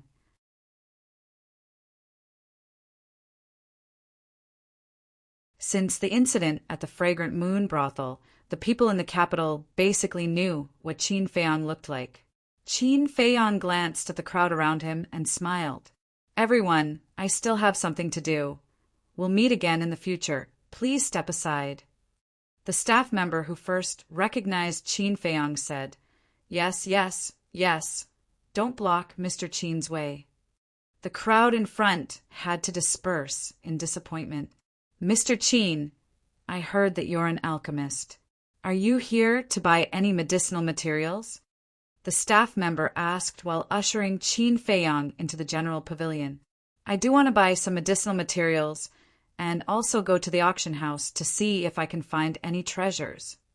Qin Feiyang smiled. The staff member said, "I see. Then I'll take you directly to the auction house." "Okay." Qin Feiyang nodded. Soon, Qin Feiyang entered a separate VIP room. The VIP room was about 100 feet long. It wasn't very big, and one could clearly see the auction house below. At this time, the auction hadn't started yet, and there weren't many people in the auction house. Qin Feiyang sat on the chair and said with a smile, "Go tell Sun Dahai to come and sit with me when he's free." "Okay," the staff member responded, then turned and trotted out. Hee, this is a rare opportunity. Fat Lord must squander like crazy today." When the staff member ran out of the VIP room and closed the door, Qin Feiyang, who was sitting on the chair, immediately revealed a trace of a smile. He even called himself Fat Lord. Obviously, this Qin Feiyang wasn't the real Qin Feiyang, but Fatso in disguise. As for Qin Feiyang himself, he had already gone to the Black Dragon Pool. Black Dragon Pool. It was a small pool, but it was very deep. The water of the pool was also eerily black. It was said that a black dragon once lived here, which was why it was called the Black Dragon Pool. At this time, Lin Dian and the 13th prince were already waiting by the Black Dragon Pool. Lin Dian held a metal box in his hand. It was the size of a palm, as black as ink, and exuded an ancient aura. He looked at the metal box and asked reluctantly, "Your Highness, are you really going to give him the alchemy fire?" "Naive. A grade 5 alchemy fire is priceless. Why would I give it to him?" The 13th prince sneered. Lin Dian immediately raised his head and looked at the 13th prince in surprise. "Just watch. When he helps me open the door of potential and step into the Master of War, It will be the time of his death." The 13th prince's eyes flashed with killing intent. "I see," Lin Dian muttered as a trace of coldness crept up his eyes. Whoosh! At this time, a figure appeared out of thin air. It was Qin Feiyang. Sensing Qin Feiyang's aura, the 13th prince and the 13th prince immediately covered up their killing intent and replaced it with a friendly look. But even if they covered it up in time, Qin Feiyang still caught a glimpse of it. He sneered inwardly and landed by the pool. Standing opposite the two, he smiled and asked, "Where's the alchemy fire?" The 13th prince said, "Lin Dian, give it to him." Lin Dian immediately walked in front of Qin Feiyang and handed over the metal box in his hand. Qin Feiyang took the metal box and opened it. A terrifyingly high temperature immediately surged out. The alchemy fire lay quietly in the metal box. It was the size of a baby's fist, dark green in color, and emitted an obscure aura. Looking at the alchemy fire, Qin Feiyang was secretly delighted. Because the alchemy fire was in a state of awakening, it meant that it was ownerless and could be devoured by the netherworld demonic flame immediately. After calming down, Qin Feiyang closed the metal box and looked at Lin Dian. "Didn't you say that your grandfather personally guarded the treasury? How did you get it?" Lin Dian said, "Don't worry about that. Give me the remaining 9 potential pills." Qin Feiyang said, "I want to know the key." "You're so annoying," Lin Dian said angrily. The 13th prince smiled. "Just tell him. I'm also very curious." Lin Dian frowned and said, "My grandfather likes to drink, so I found a jar of good wine and tricked him into taking it away." Qin Feiyang said, "So your grandfather doesn't know that you took the alchemy fire?" Lin Dian nodded. Qin Feiyang smiled and asked again, "What about the potential pill I gave you yesterday?" Lin Dian said, "It's still here." Qin Feiyang asked curiously, "Why didn't you take it?" "Can you not talk so much nonsense? Hurry up." Lin Dian was a little angry. "Okay, I'll give it to you right away." Qin Feiyang smiled and put away the metal box, then put his hand into his chest. Suddenly, killing intent surged in his eyes. At the same time, he pulled out his big hand from his chest. However, it was not the potential pill in his hand, but the Chang Shui. How could Lin Dian have expected such a change? Qin Feiyang held pale snow in his hand and directly pierced his heart with a saber. Ah! Lin Dian could not help but scream in pain. If you had taken that potential pill yesterday, you could have had a taste of opening the door of potential before you died. Unfortunately, you don't have the chance now. Qin Feiyang laughed and pulled out the Chang Shui. An arrow of blood spurted out from Lin Dian's heart. "You!" Lin Dian raised his hand and pointed angrily at Qin Feiyang. However, before he could say anything, Qin Feiyang raised his arm again. The Chang Shui was like a graceful swan, instantly cutting off Lin Dian's throat. Immediately, Lin Dian covered his neck and stared at Qin Feiyang with hatred, then fell backward.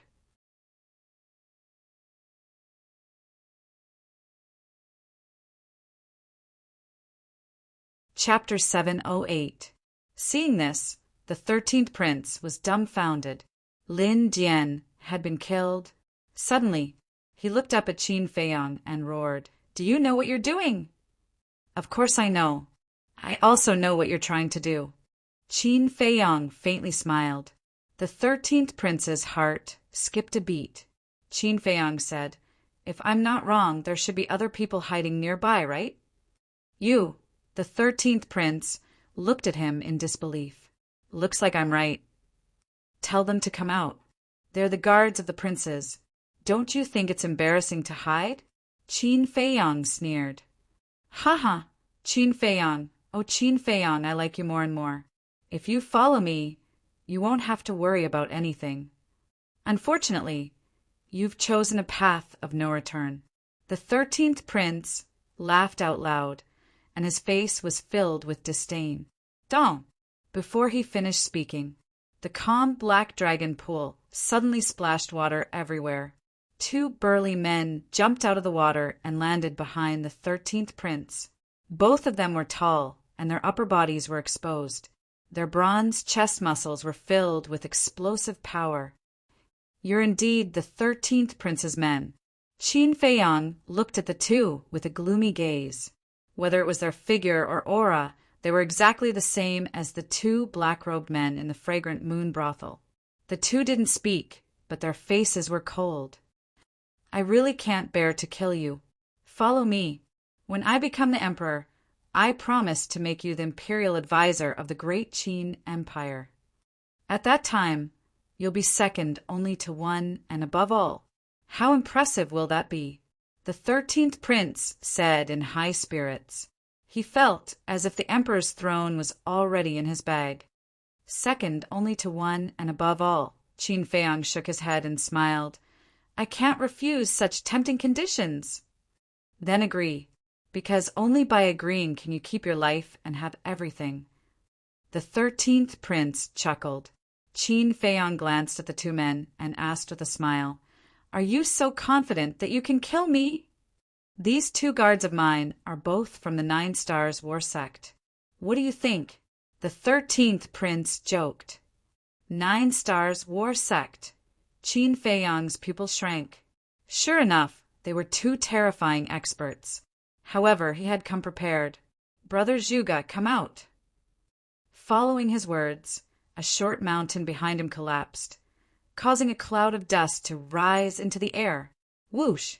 Zhuge Mingyang dashed out of the dust cloud along with a piercing sound and landed beside Qin Feiyang like a lightning bolt. "Zhuge Mingyang." The 13th prince's expression changed. The two guards also turned pale with fright. Why is Zhuge Mingyang here? Could it be that Qin Feiyang had already submitted to the first prince? "Your Highness, sorry for the offense." Zhuge Mingyang cupped his hands and smiled.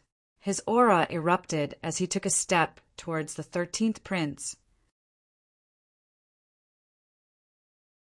He directly attacked, straightforward and nimble. "How dare you!" The two guards were furious as they stood in front of the 13th prince. Their auras surged and shook the mountains and rivers. Seeing this, Zhuge Mingyang's eyes flashed as he smiled and said, "Brother Qin, I'll take care of these two. As for the 13th prince, I'll leave it to you." Following that, he waved his hand and a golden battle chi roared out. It forcefully swept away the two burly men and disappeared into the horizon like lightning. "So strong," Qin Feiyang muttered. Judging from his aura, Zhuge Mingyang was also a 9 Stars War Sect, but his battle strength was much stronger than the two burly men. As expected of the number 1 genius of the imperial capital, and Zhuge Mingyang's intention was also quite obvious. With his strength, he was completely capable of killing the three of them. There was no need for him to take the two burly men away. He did this because he wanted Qin Feiyang to kill the 13th prince with his own hands.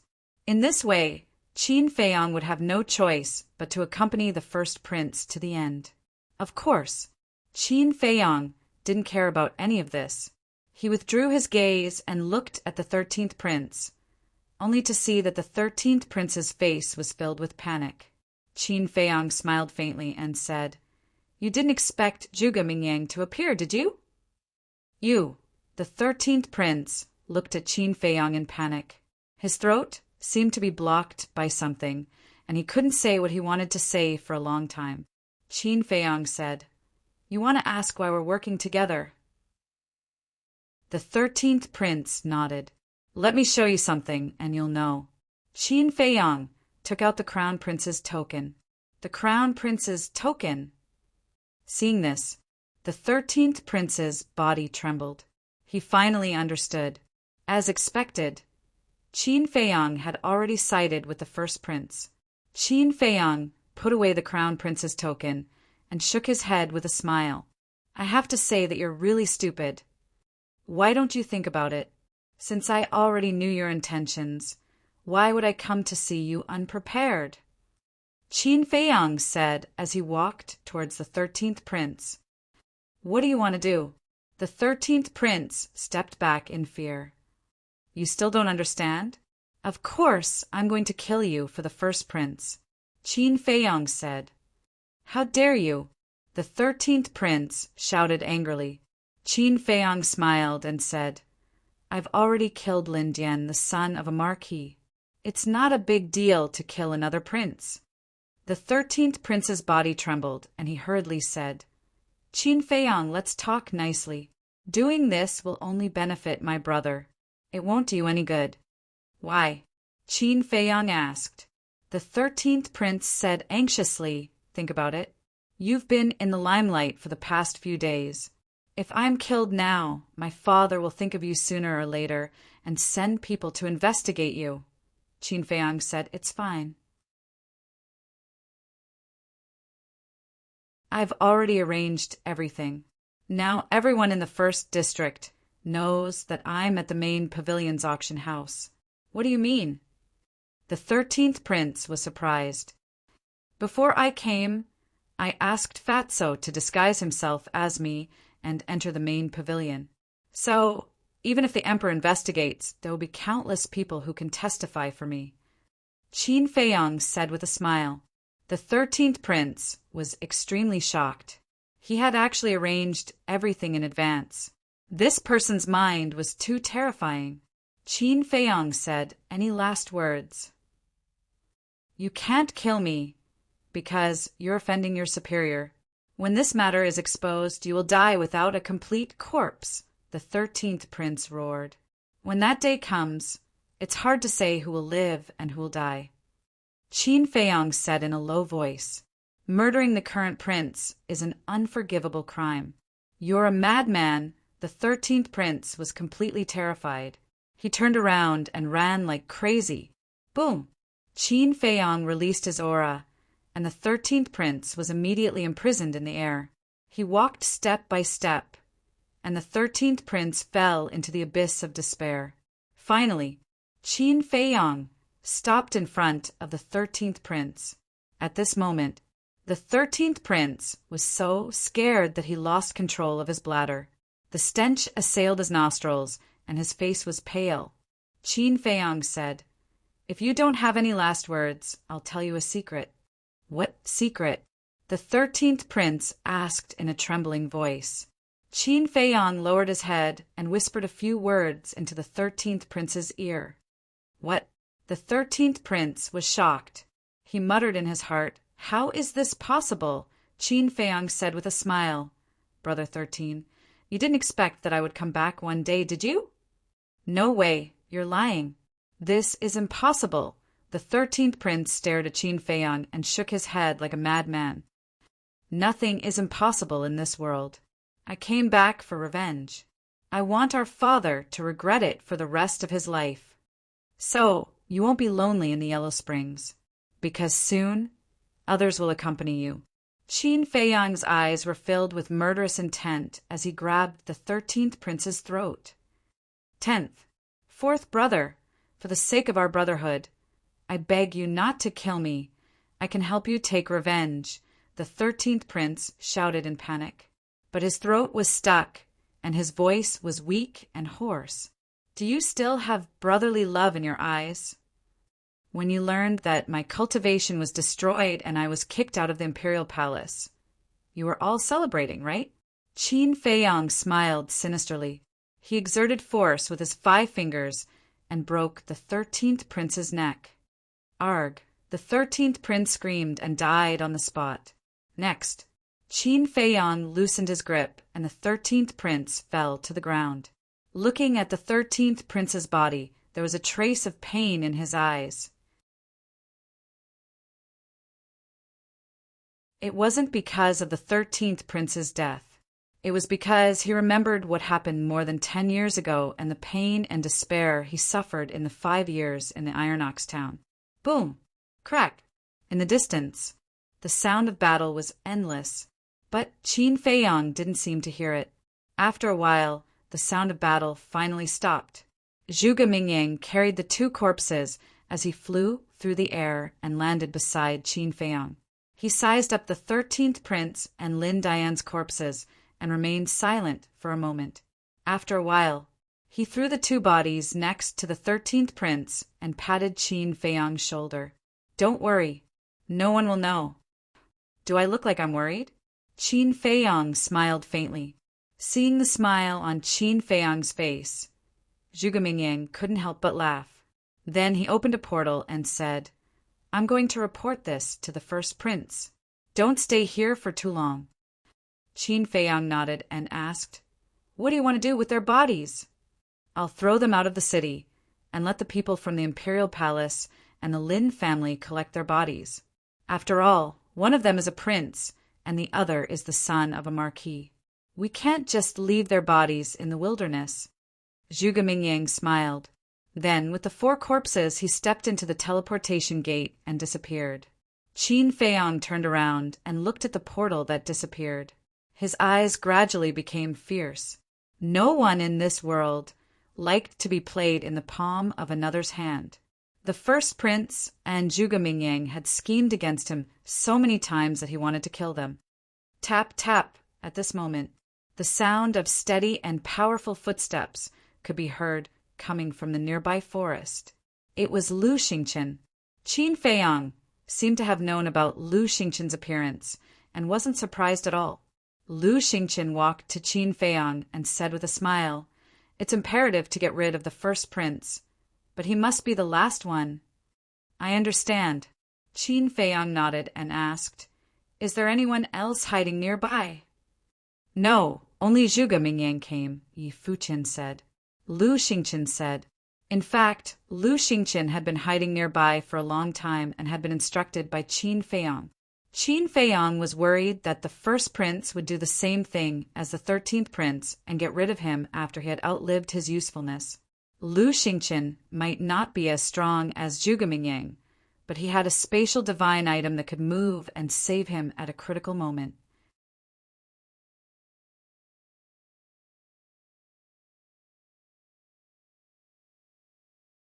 Chapter 709.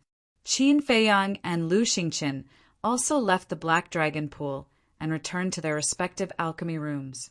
The next morning, Lin Dian's grandfather found out that the alchemy fire in the treasury had been stolen.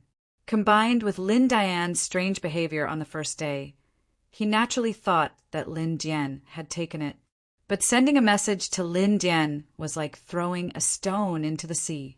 Lin Dian's grandfather was furious and personally entered the temple, but he found that Lin Dian was not there.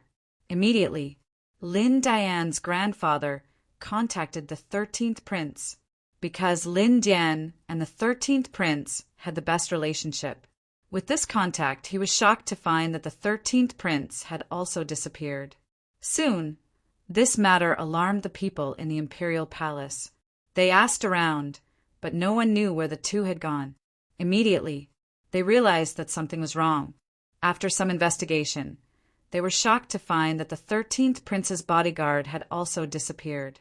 Thus, the people of the Lin family and the imperial palace deduced that the two had met with misfortune, and immediately sent people to investigate. At noon that day, suddenly, someone sent news that the 13th prince and Lin Dian's bodies had been found in a barren mountain outside the city. The son of a prince and a marquis had been killed. How could this be? The news spread like a plague in the capital city. In less than an hour, everyone in the capital city knew that the two of them had been killed. Without a doubt, a huge storm was stirred up. Inner city, in a magnificent mansion. Investigate. We must find the real culprit who murdered Lin Dian. In a certain hall, an angry roar was heard. The owner of the voice was Lin Dian's father, Marquis Lin. The imperial palace. A golden shadow appeared in the air above the throne room. As soon as this person appeared, a mighty emperor's aura enveloped the entire imperial palace. In an instant, everyone in the imperial palace knelt down and kowtowed. Murdering a prince, you deserve to die. Commander, I order you to investigate this matter thoroughly and find the real culprit. The golden shadow said, faintly, filled with a great majesty. Whoosh! Before the voice died away, a middle-aged man in golden armor soared into the sky, knelt in front of the golden shadow, and said respectfully, "I accept the order." The golden figure then dissipated. Men, the man in golden armor also stood up and shouted, "Whoosh!" Another group of guards in black iron armor flew into the sky and knelt on one knee in front of this person. "Investigate everyone who has a grudge against the 13th prince. I would rather kill 1,000 by mistake than to let one go." The golden-armored man shouted. His words carried a shocking, murderous aura. "Sir," the guards responded respectfully and dispersed, disappearing without a trace. Since the Emperor Ascension, this is the first time a prince has been murdered. Who could it be? Who has the guts to do that? The golden-armored man frowned and also disappeared without a trace. Before the 13th prince palace, to the imperial palace, to the palace. As for the various marquis government, they also gave their own disciples a death order, because they could see the Tian Palace was the capital palace. Evening. 2 guards in black iron armor appeared in the sky above the Pill Palace. They did not hide their powerful aura at all. The white-haired old man who was guarding the Pill Palace hurriedly ran to the center of the square and bowed. "Greetings, lords!" The disciples of the Pill Palace bowed and did not even dare to breathe loudly. Whoosh! The 2 of them landed on the square and said expressionlessly, "Bring us to see Qin Feiyang." Qin Feiyang? The white-haired old man was slightly stunned. He cupped his hands and said, "May I ask, why are you looking for Qin Feiyang?" One of them frowned and said, "Are you qualified to ask about the invincible Black Army's matters?" No. Lords, please follow me." The white-haired old man shrunk his neck and quickly brought the 2 of them into the Pill Palace. Strange. Why is the invincible Black Army looking for Qin Feiyang? Did he do something wrong? It shouldn't be. Qin Feiyang has been cultivating in the alchemy room. How could he do something wrong? I heard that the invincible Black Army is investigating the death of the 13th prince and Lin Dian. They are here to look for Qin Feiyang. Could it be related to Qin Feiyang? Impossible. Qin Feiyang is just a bumpkin from the spiritual state. He doesn't have the guts to do something like this. The disciples who gathered on the square were discussing in low voices. In the alchemy room, Qin Feiyang was copying the kill formula in the castle. Dong! Suddenly, someone knocked on the door. "Qin Feiyang, the invincible Black Army is here to question you. Come out." The white-haired old man's voice also echoed in the castle. Invincible Black Army. Qin Feiyang's arm trembled. Fatso opened his eyes and asked, "Boss, what is the Invincible Black Army?" The Invincible Black Army is responsible for maintaining order in the Imperial Palace. Every one of them is extremely powerful. They are also known as the Imperial Guards. And the commander of the Invincible Black Army is one of the Emperor's confidants. Since the Invincible Black Army is here, it means that the 13th prince's death has alerted the Emperor. Qin Feiyang said. Fatso reminded him, "Then you have to be careful." "Don't worry. They haven't found any evidence yet. Otherwise, they wouldn't be here to question you, but to arrest you." Qin Feiyang sneered and left the castle. With a thought, the stone door of the alchemy room slowly opened. The white-haired old man led the 2 people into the alchemy room and pointed at Qin Feiyang. "He is Qin Feiyang." He then looked at Qin Feiyang and said, "Following this, you must honestly answer every question that the 2 lords ask." "I understand." Qin Feiyang nodded and looked at the 2 black-armored guards. He cupped his hands and said, "Please enlighten me." One of them said, "Do you know that the 13th prince and Marquis Lin's son, Lin Dian, were murdered?" Qin Feiyang was slightly surprised and said, "How is that possible? Who dares to murder them? You don't know? The two frowned. I have been cultivating in seclusion. That's why I only know now. Sirs, when did they die? Where did you find them? Qin Feiyong was surprised. Outside the city, judging from the wounds on their bodies. They should have been killed yesterday morning. One of them said, Outside the city? Then how can you be sure that they were murdered? What if they died under the claws of a beast? Qin Feiyong frowned. If they were killed by a beast, they would have asked us for help. And they didn't send any signal for help before they died. Moreover, His Highness, the 13th Prince, had 2 guards with him. Both of them were from the 9-star battle sect. And there were no such strong beasts in the place where they were killed. It's enough to see that they were murdered. Also, we didn't find any traces of battle at the scene, so we concluded that the murderer was an acquaintance of theirs. Kill them when they were unprepared, the 2 black-armored guards said. Qin Feiyong suddenly said, So it's like that. Then who is it? How dare they? That's why we came to find you. According to our investigation, they had the most contact with you before they died. And there is a big grudge between you two. So, we have reason to suspect that you might be the real murderer. The 2 black-armored guards said in a deep voice, their eyes flashing with a cold light. Me. Qin Feiyong pointed at his nose and said in fear, My 2 lords, this is a crime of beheading. You can't talk nonsense. One of them said, Well, let me ask you, where were you yesterday? I was in the Treasure Pavilion's General Pavilion all day yesterday. Qin Feiyong said, Are you sure? Do you know what the consequences of lying to us will be? The 2 guards' eyes were filled with hostility. I'm sure. If you don't believe me, you can go to the General Pavilion to investigate. Qin Feiyong said, Okay, come with us to the General Pavilion. One of them waved his hand and opened a teleportation door. Okay, Qin Feiyong nodded and stepped into the teleportation door. So, straightforward. Is it really not him? The 2 guards looked at each other and followed him in. General Pavilion, in the study room. As it was already evening and the auction was over, Sun Dahai was sitting at his desk, burying his head in the accounts. Suddenly, he sensed 3 auras in the study room. He immediately looked up and saw Qin Feiyong standing in front of him. His old face was full of smiles, and he got up to greet him.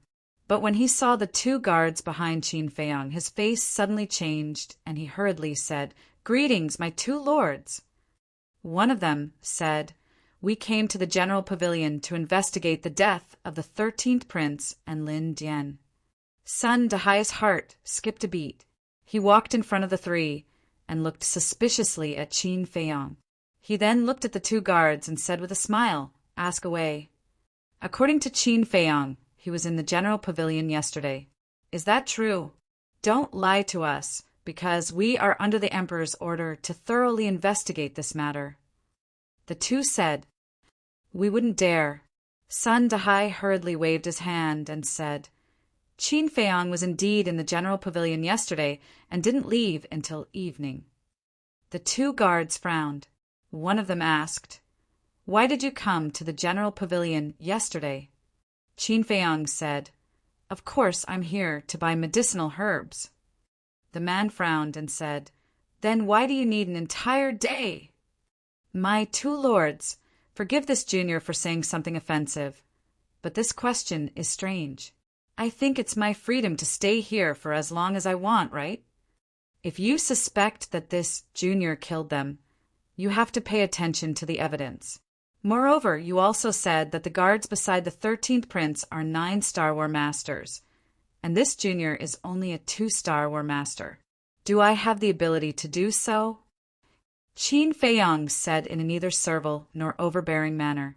The 2 of them stared at Qin Feiyong for a long time without saying a word. Seeing that Qin Feiyong did not show any signs of lying, they looked away. One of them cupped his hands and said, Sorry to disturb you. It's fine. If you have any questions in the future, feel free to find this junior. This junior will definitely cooperate with you, Qin Feiyong said with a faint smile. All right, then I'll take my leave.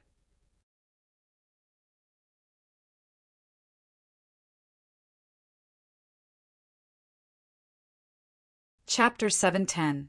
Seeing the portal disappear in front of him, Qin Feiyong also secretly breathed a sigh of relief. Although his expression didn't change during the whole process, he was actually quite nervous, because the people of the Invincible Black Army were good at observing people's body language. The slightest mistake would be discovered by the other party. Therefore, he had to be absolutely sure. Sun Dahai also wiped his cold sweat and asked suspiciously, Brother Qin, what's going on? Why did they suspect you?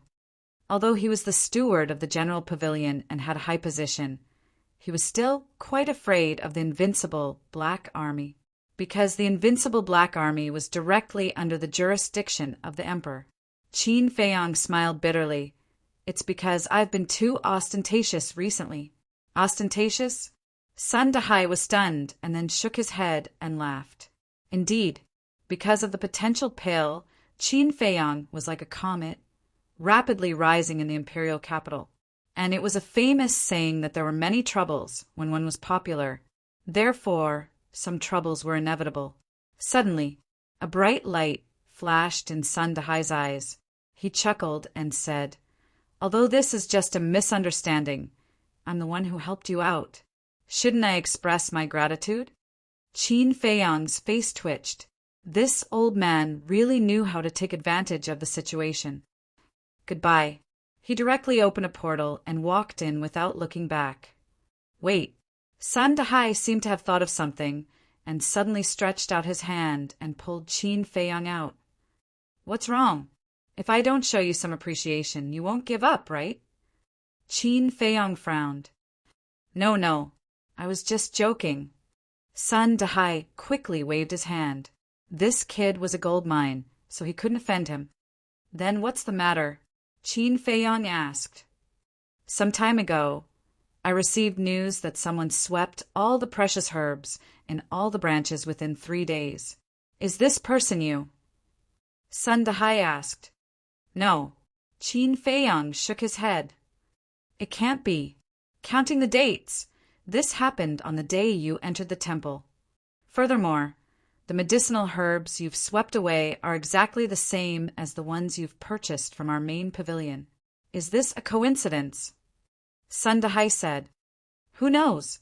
Qin Feiyong smiled faintly and stepped into the portal again, disappearing without a trace. Just as he returned to his alchemy room, he received a message from Zhuge Mingyang. What's the situation? Zhuge Mingyang asked worriedly. Qin Feiyong shook his head and said it's fine now. What did His Highness say? His Highness didn't say anything, but I can see that His Highness is very happy. Zhuge Mingyang laughed. Qin Feiyong said, as long as he's happy, that's good. However, you'd better not scheme against me again, or you'll have to bear the consequences. After that, Qin Feiyong turned off the image crystal and entered the castle to continue copying the kill formula. Imperial Palace. In a certain hall, Zhuge Mingyang sat on a chair and looked at Qin Feiyong's disappearing figure with flickering eyes. When the figure completely disappeared, the first prince walked out from behind a screen. The aura he exuded was even stronger than before. Clearly, he had consumed the potential elixir, and the 9 Tunes Yellow Dragon elixir to enter the War Master realm. Your Highness. Zhuge Mingyang stood up and cupped his fists in greeting. The first prince nodded and said, It seems that Qin Feiyong has seen through our intentions. I told you long ago that this person's mind is not to be underestimated. Unless it's absolutely necessary, don't scheme against him. Fortunately, he's not angry this time. Otherwise, the consequences would be unimaginable. Zhuge Mingyang sighed. Humph. I'm the crown prince of the great Qin Empire. So what if I scheme against him once? Afraid that he'll be angry? Isn't he afraid that I'll be angry after hearing his words? The first prince snorted coldly. He was quite dissatisfied with Qin Feiyang's previous attitude. Zhuge Mingyang couldn't help but sigh inwardly. It seemed that after opening the door of potential and stepping into the War Master realm, the first prince was a little arrogant. But why didn't he think about who gave him all of this? Since Qin Feiyang had the ability to help him, he naturally had the ability to help the other princes. Therefore, this person must not be offended. And the first prince obviously hadn't realized this point yet. He couldn't say much, otherwise the first prince would also bear a grudge against him.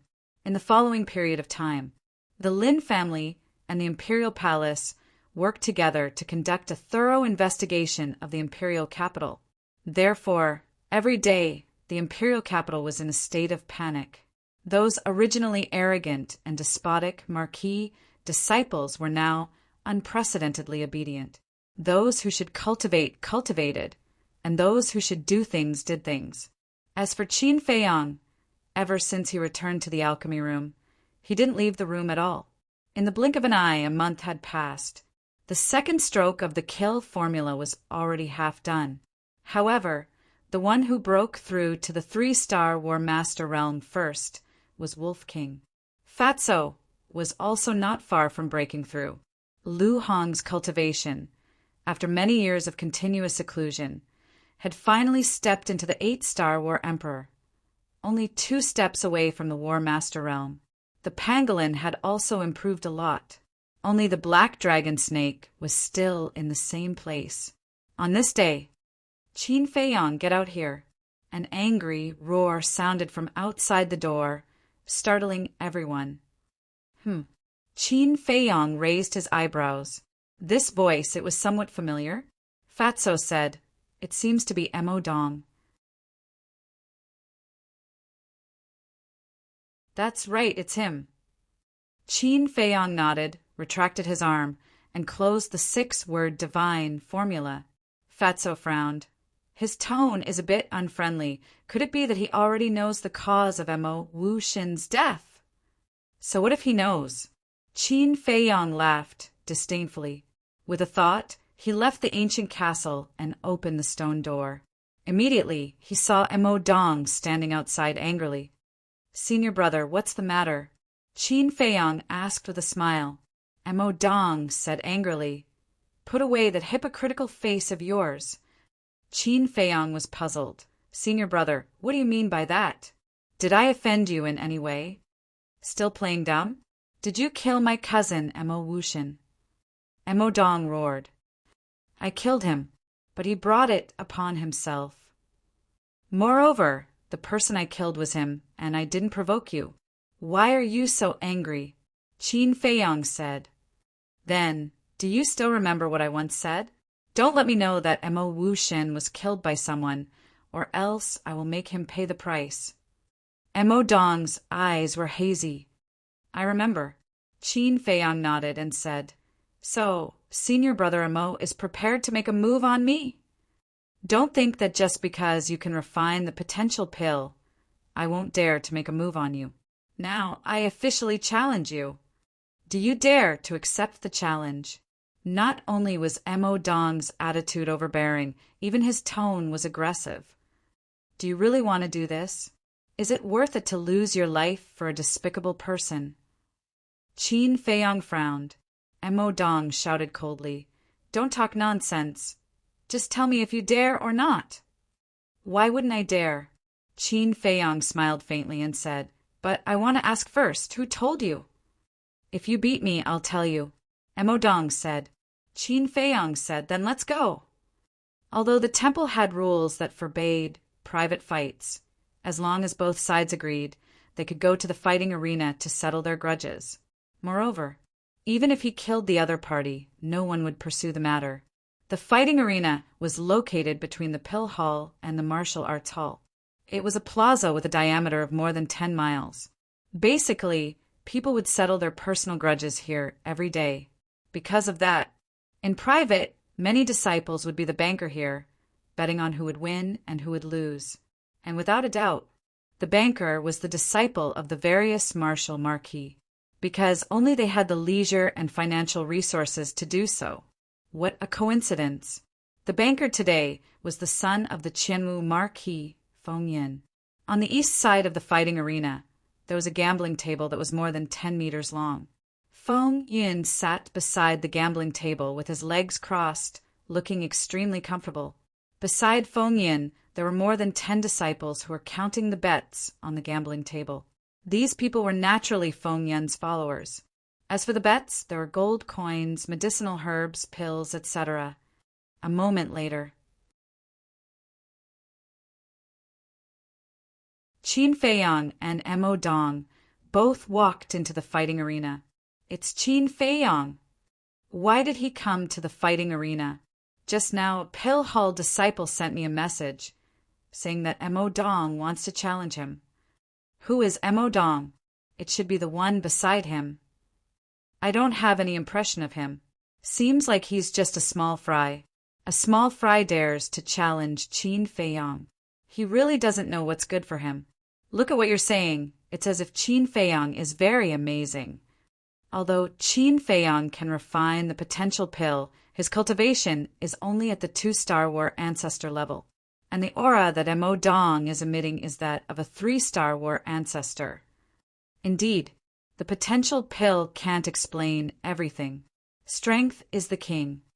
It's hard to say who will win and who will lose in this challenge. Upon seeing Qin Feiyang and Mo Dong, the disciples gathered around the fighting arena began to whisper.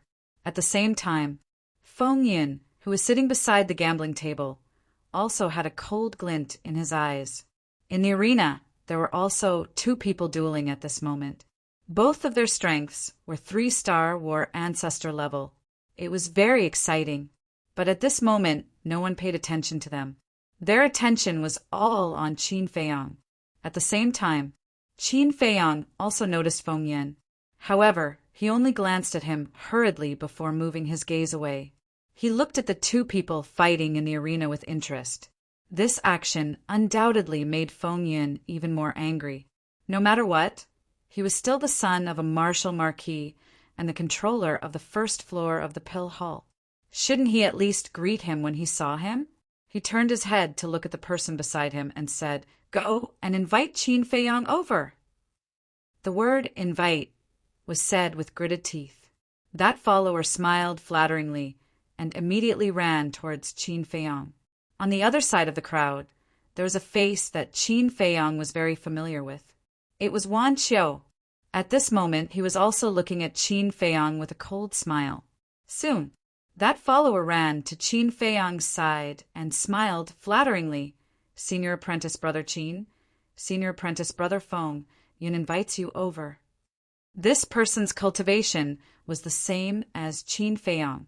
They were both 2-star war ancestor level. But facing Qin Feiyang, who was at the peak of his power, he didn't dare to be as arrogant as Feng Yin. Qin Feiyang looked at Feng Yin indifferently and said, "Tell him that if he wants me to go over, he should come and invite me over himself." That follower didn't know what to do. When he said those words, Qin Feiyang did not deliberately lower his voice. Thus, the surrounding people all heard him.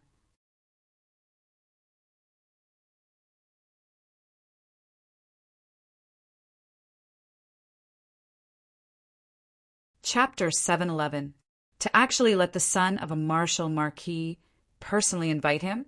After these few months of understanding, they all knew that Qin Feiyang was a very arrogant person, but they never thought that he would be arrogant to such an extent. At the same time, Feng Yin also suddenly stood up and stared angrily at Qin Feiyang. However, Qin Feiyang completely ignored him. One of them said in a low voice, "Senior brother Feng, since he doesn't give you any face, do you want us to go and take care of him?"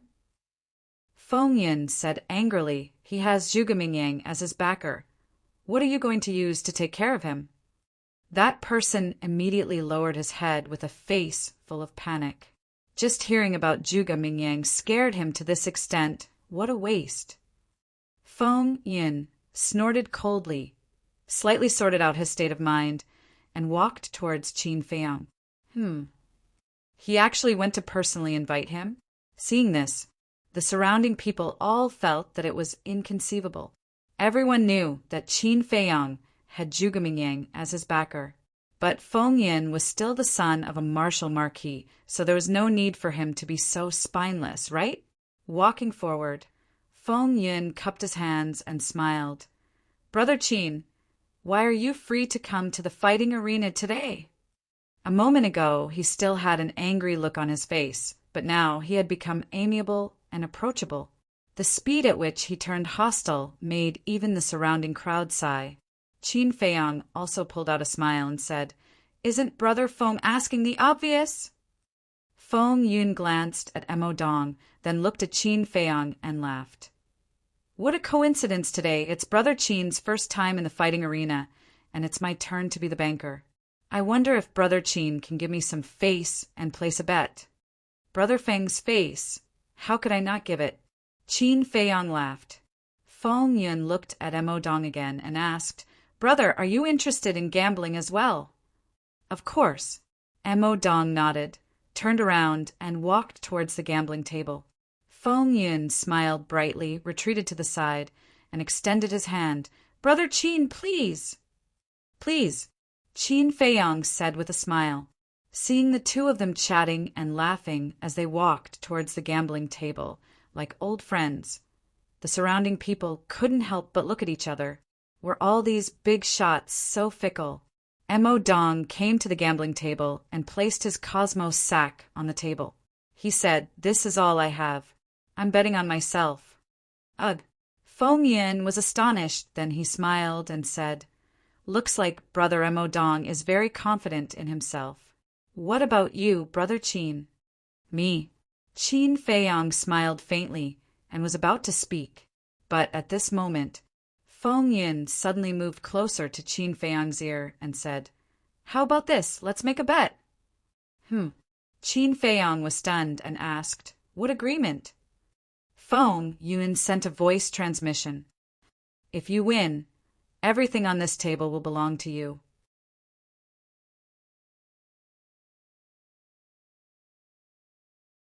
But if you lose, you will follow His Highness, the Second Prince. Second Prince.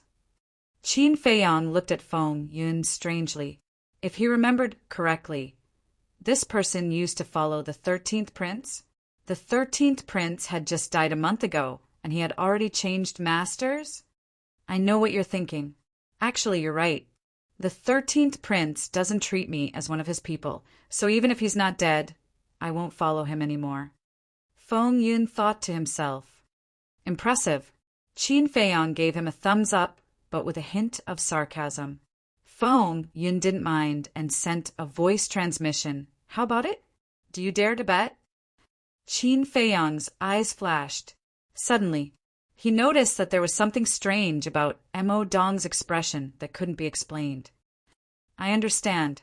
So all of this was planned by you guys. Qin Feiyang suddenly realized. Feng Yun and Emo Dong looked at each other with a trace of shock in their eyes. That's right. They had planned this all along. Emo Dong actually didn't dare to challenge Qin Feiyang, because the current Qin Feiyang wasn't someone he could afford to offend. He wasn't stupid either. There was no need to offend Qin Feiyang for a dead person. The reason why he dared to challenge him was that Feng Yun and the Second Prince were backing him up. But they didn't tell anyone about this. But they didn't expect that it would be so easy for Qin Feiyang to see through it. At this moment, they really wanted to break open Qin Feiyang's head and see what was inside. Looking at their expressions, Qin Feiyang knew that he had guessed correctly. He sighed. I have to admit, you guys really put in a lot of effort. Feng Yin asked secretly, Then are you going to bet or not? Why wouldn't I bet on such a good thing? But if I win, I don't want your so-called wealth. As long as you kneel down and kowtow to me in front of everyone in the fighting arena. Qin Feiyang said as he looked at Feng Yin. Furthermore, this sentence was not said through sound transmission. Everyone around could hear it clearly. He actually wants to kowtow? What are they betting on? The stakes are so high? Everyone was bewildered. Feng Yun's face also darkened. Qin Feiyang said it in front of everyone. It was obvious that he wanted to embarrass him. Emo Dong looked at Qin Feiyang with disdain, and sent a sound transmission. Senior brother Feng, don't be afraid, I have confidence. Really? Feng Yin asked secretly. Definitely win. Mo Dong replied without hesitation, full of confidence. All right, I'll believe you this time. But if you lose, even if Qin Feiyang doesn't kill you, I will. Feng Yin secretly said, then looked at Qin Feiyang and said, All right, I'll bet with you. Following that, he raised his head and looked at the two people fighting in the arena and shouted, Hurry up! Don't delay this young master's business. When the two of them heard this, their necks immediately shrunk. They simply stopped fighting and left the fighting arena. At least you know what's good for you. Feng Yin sneered and looked at Qin Feiyang and Mo Dong. The two of you go on stage. Mo Dong stepped on the ground, leaped high into the air, and landed on the fighting arena. He then turned around and looked at Qin Feiyang provocatively. Qin Feiyang smiled faintly, without any fancy movement technique. He walked onto the fighting arena step by step. Everyone, this is a rare opportunity. Hurry up and place your bets. Qin Feiyang, 1 to 5, Mo Dong, 1 to 2. It was also at this moment that a loud shout sounded out from the crowd. Qin Feiyang looked towards the source of the voice, only to see Wan Qiu walking out from the crowd. With a cold smile on his face, he walked towards Feng Yin. You told Mo Dong? Qin Feiyang frowned. In fact, he had already vaguely guessed that it was Wan Qiu, but he wasn't sure because Feng Wuxie and the others knew about this.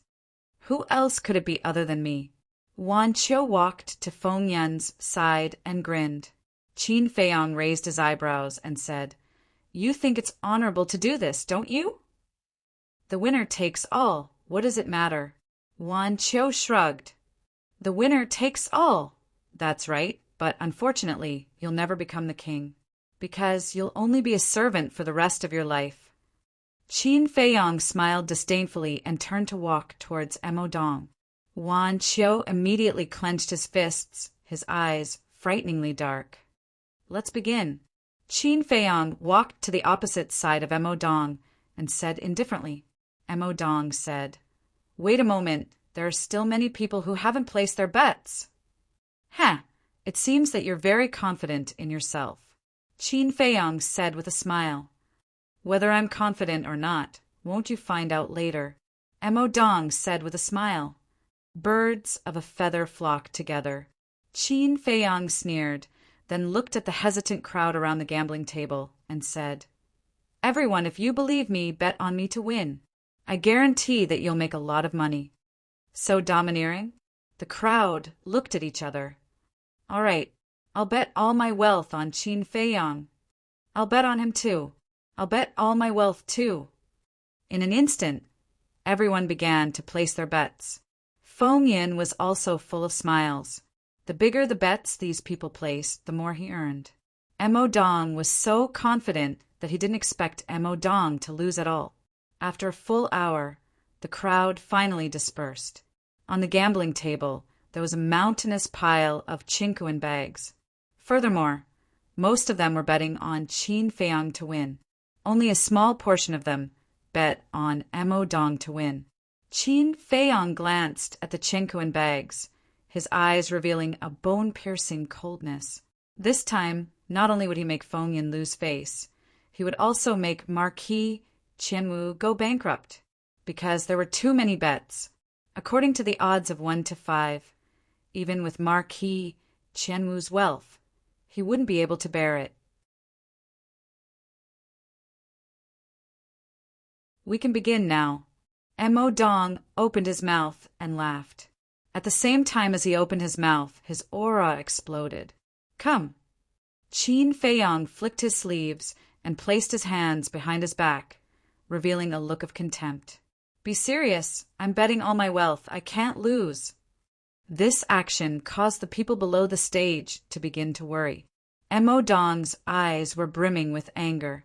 In the fighting arena, regardless of life or death, be aware. He roared angrily, his battle chi surging, cutting through a huge wave and pouncing towards Qin Feiyang. The terrifying aura was like an avalanche, pouncing in all directions. "You're the one who should be aware," Qin Feiyang muttered. He raised his hand and pointed at the air, an invisible force roaring out. The third move of the void returning art, splitting space. These three moves were equivalent to the power of a high-grade battle art. Coupled with Qin Feiyang's current cultivation of a 2-star War Master, it was comparable to a 5-star War Master's lethality. As for Mo Dong, although he was a 3-star War Master, he did not use any battle arts and only used ordinary attacks. How could he block Qin Feiyang's move? There was no suspense. Wherever the invisible force passed, the battle chi would disintegrate, unable to withstand a single blow. Following that invisible force pounced towards Mo Dong.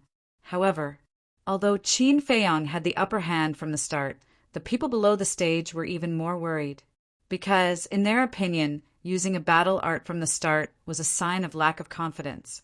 So, those who bet on Qin Feiyang could not help but regret it at this moment. Mo Dong also had a disdainful look on his face as he said, "I heard from Wan Qiu that you have mastered several perfect battle arts. Hurry up and show them to me." As he spoke, he took a step forward and his speed suddenly increased. He actually calmly avoided the attack of the invisible force. "An auxiliary battle art?"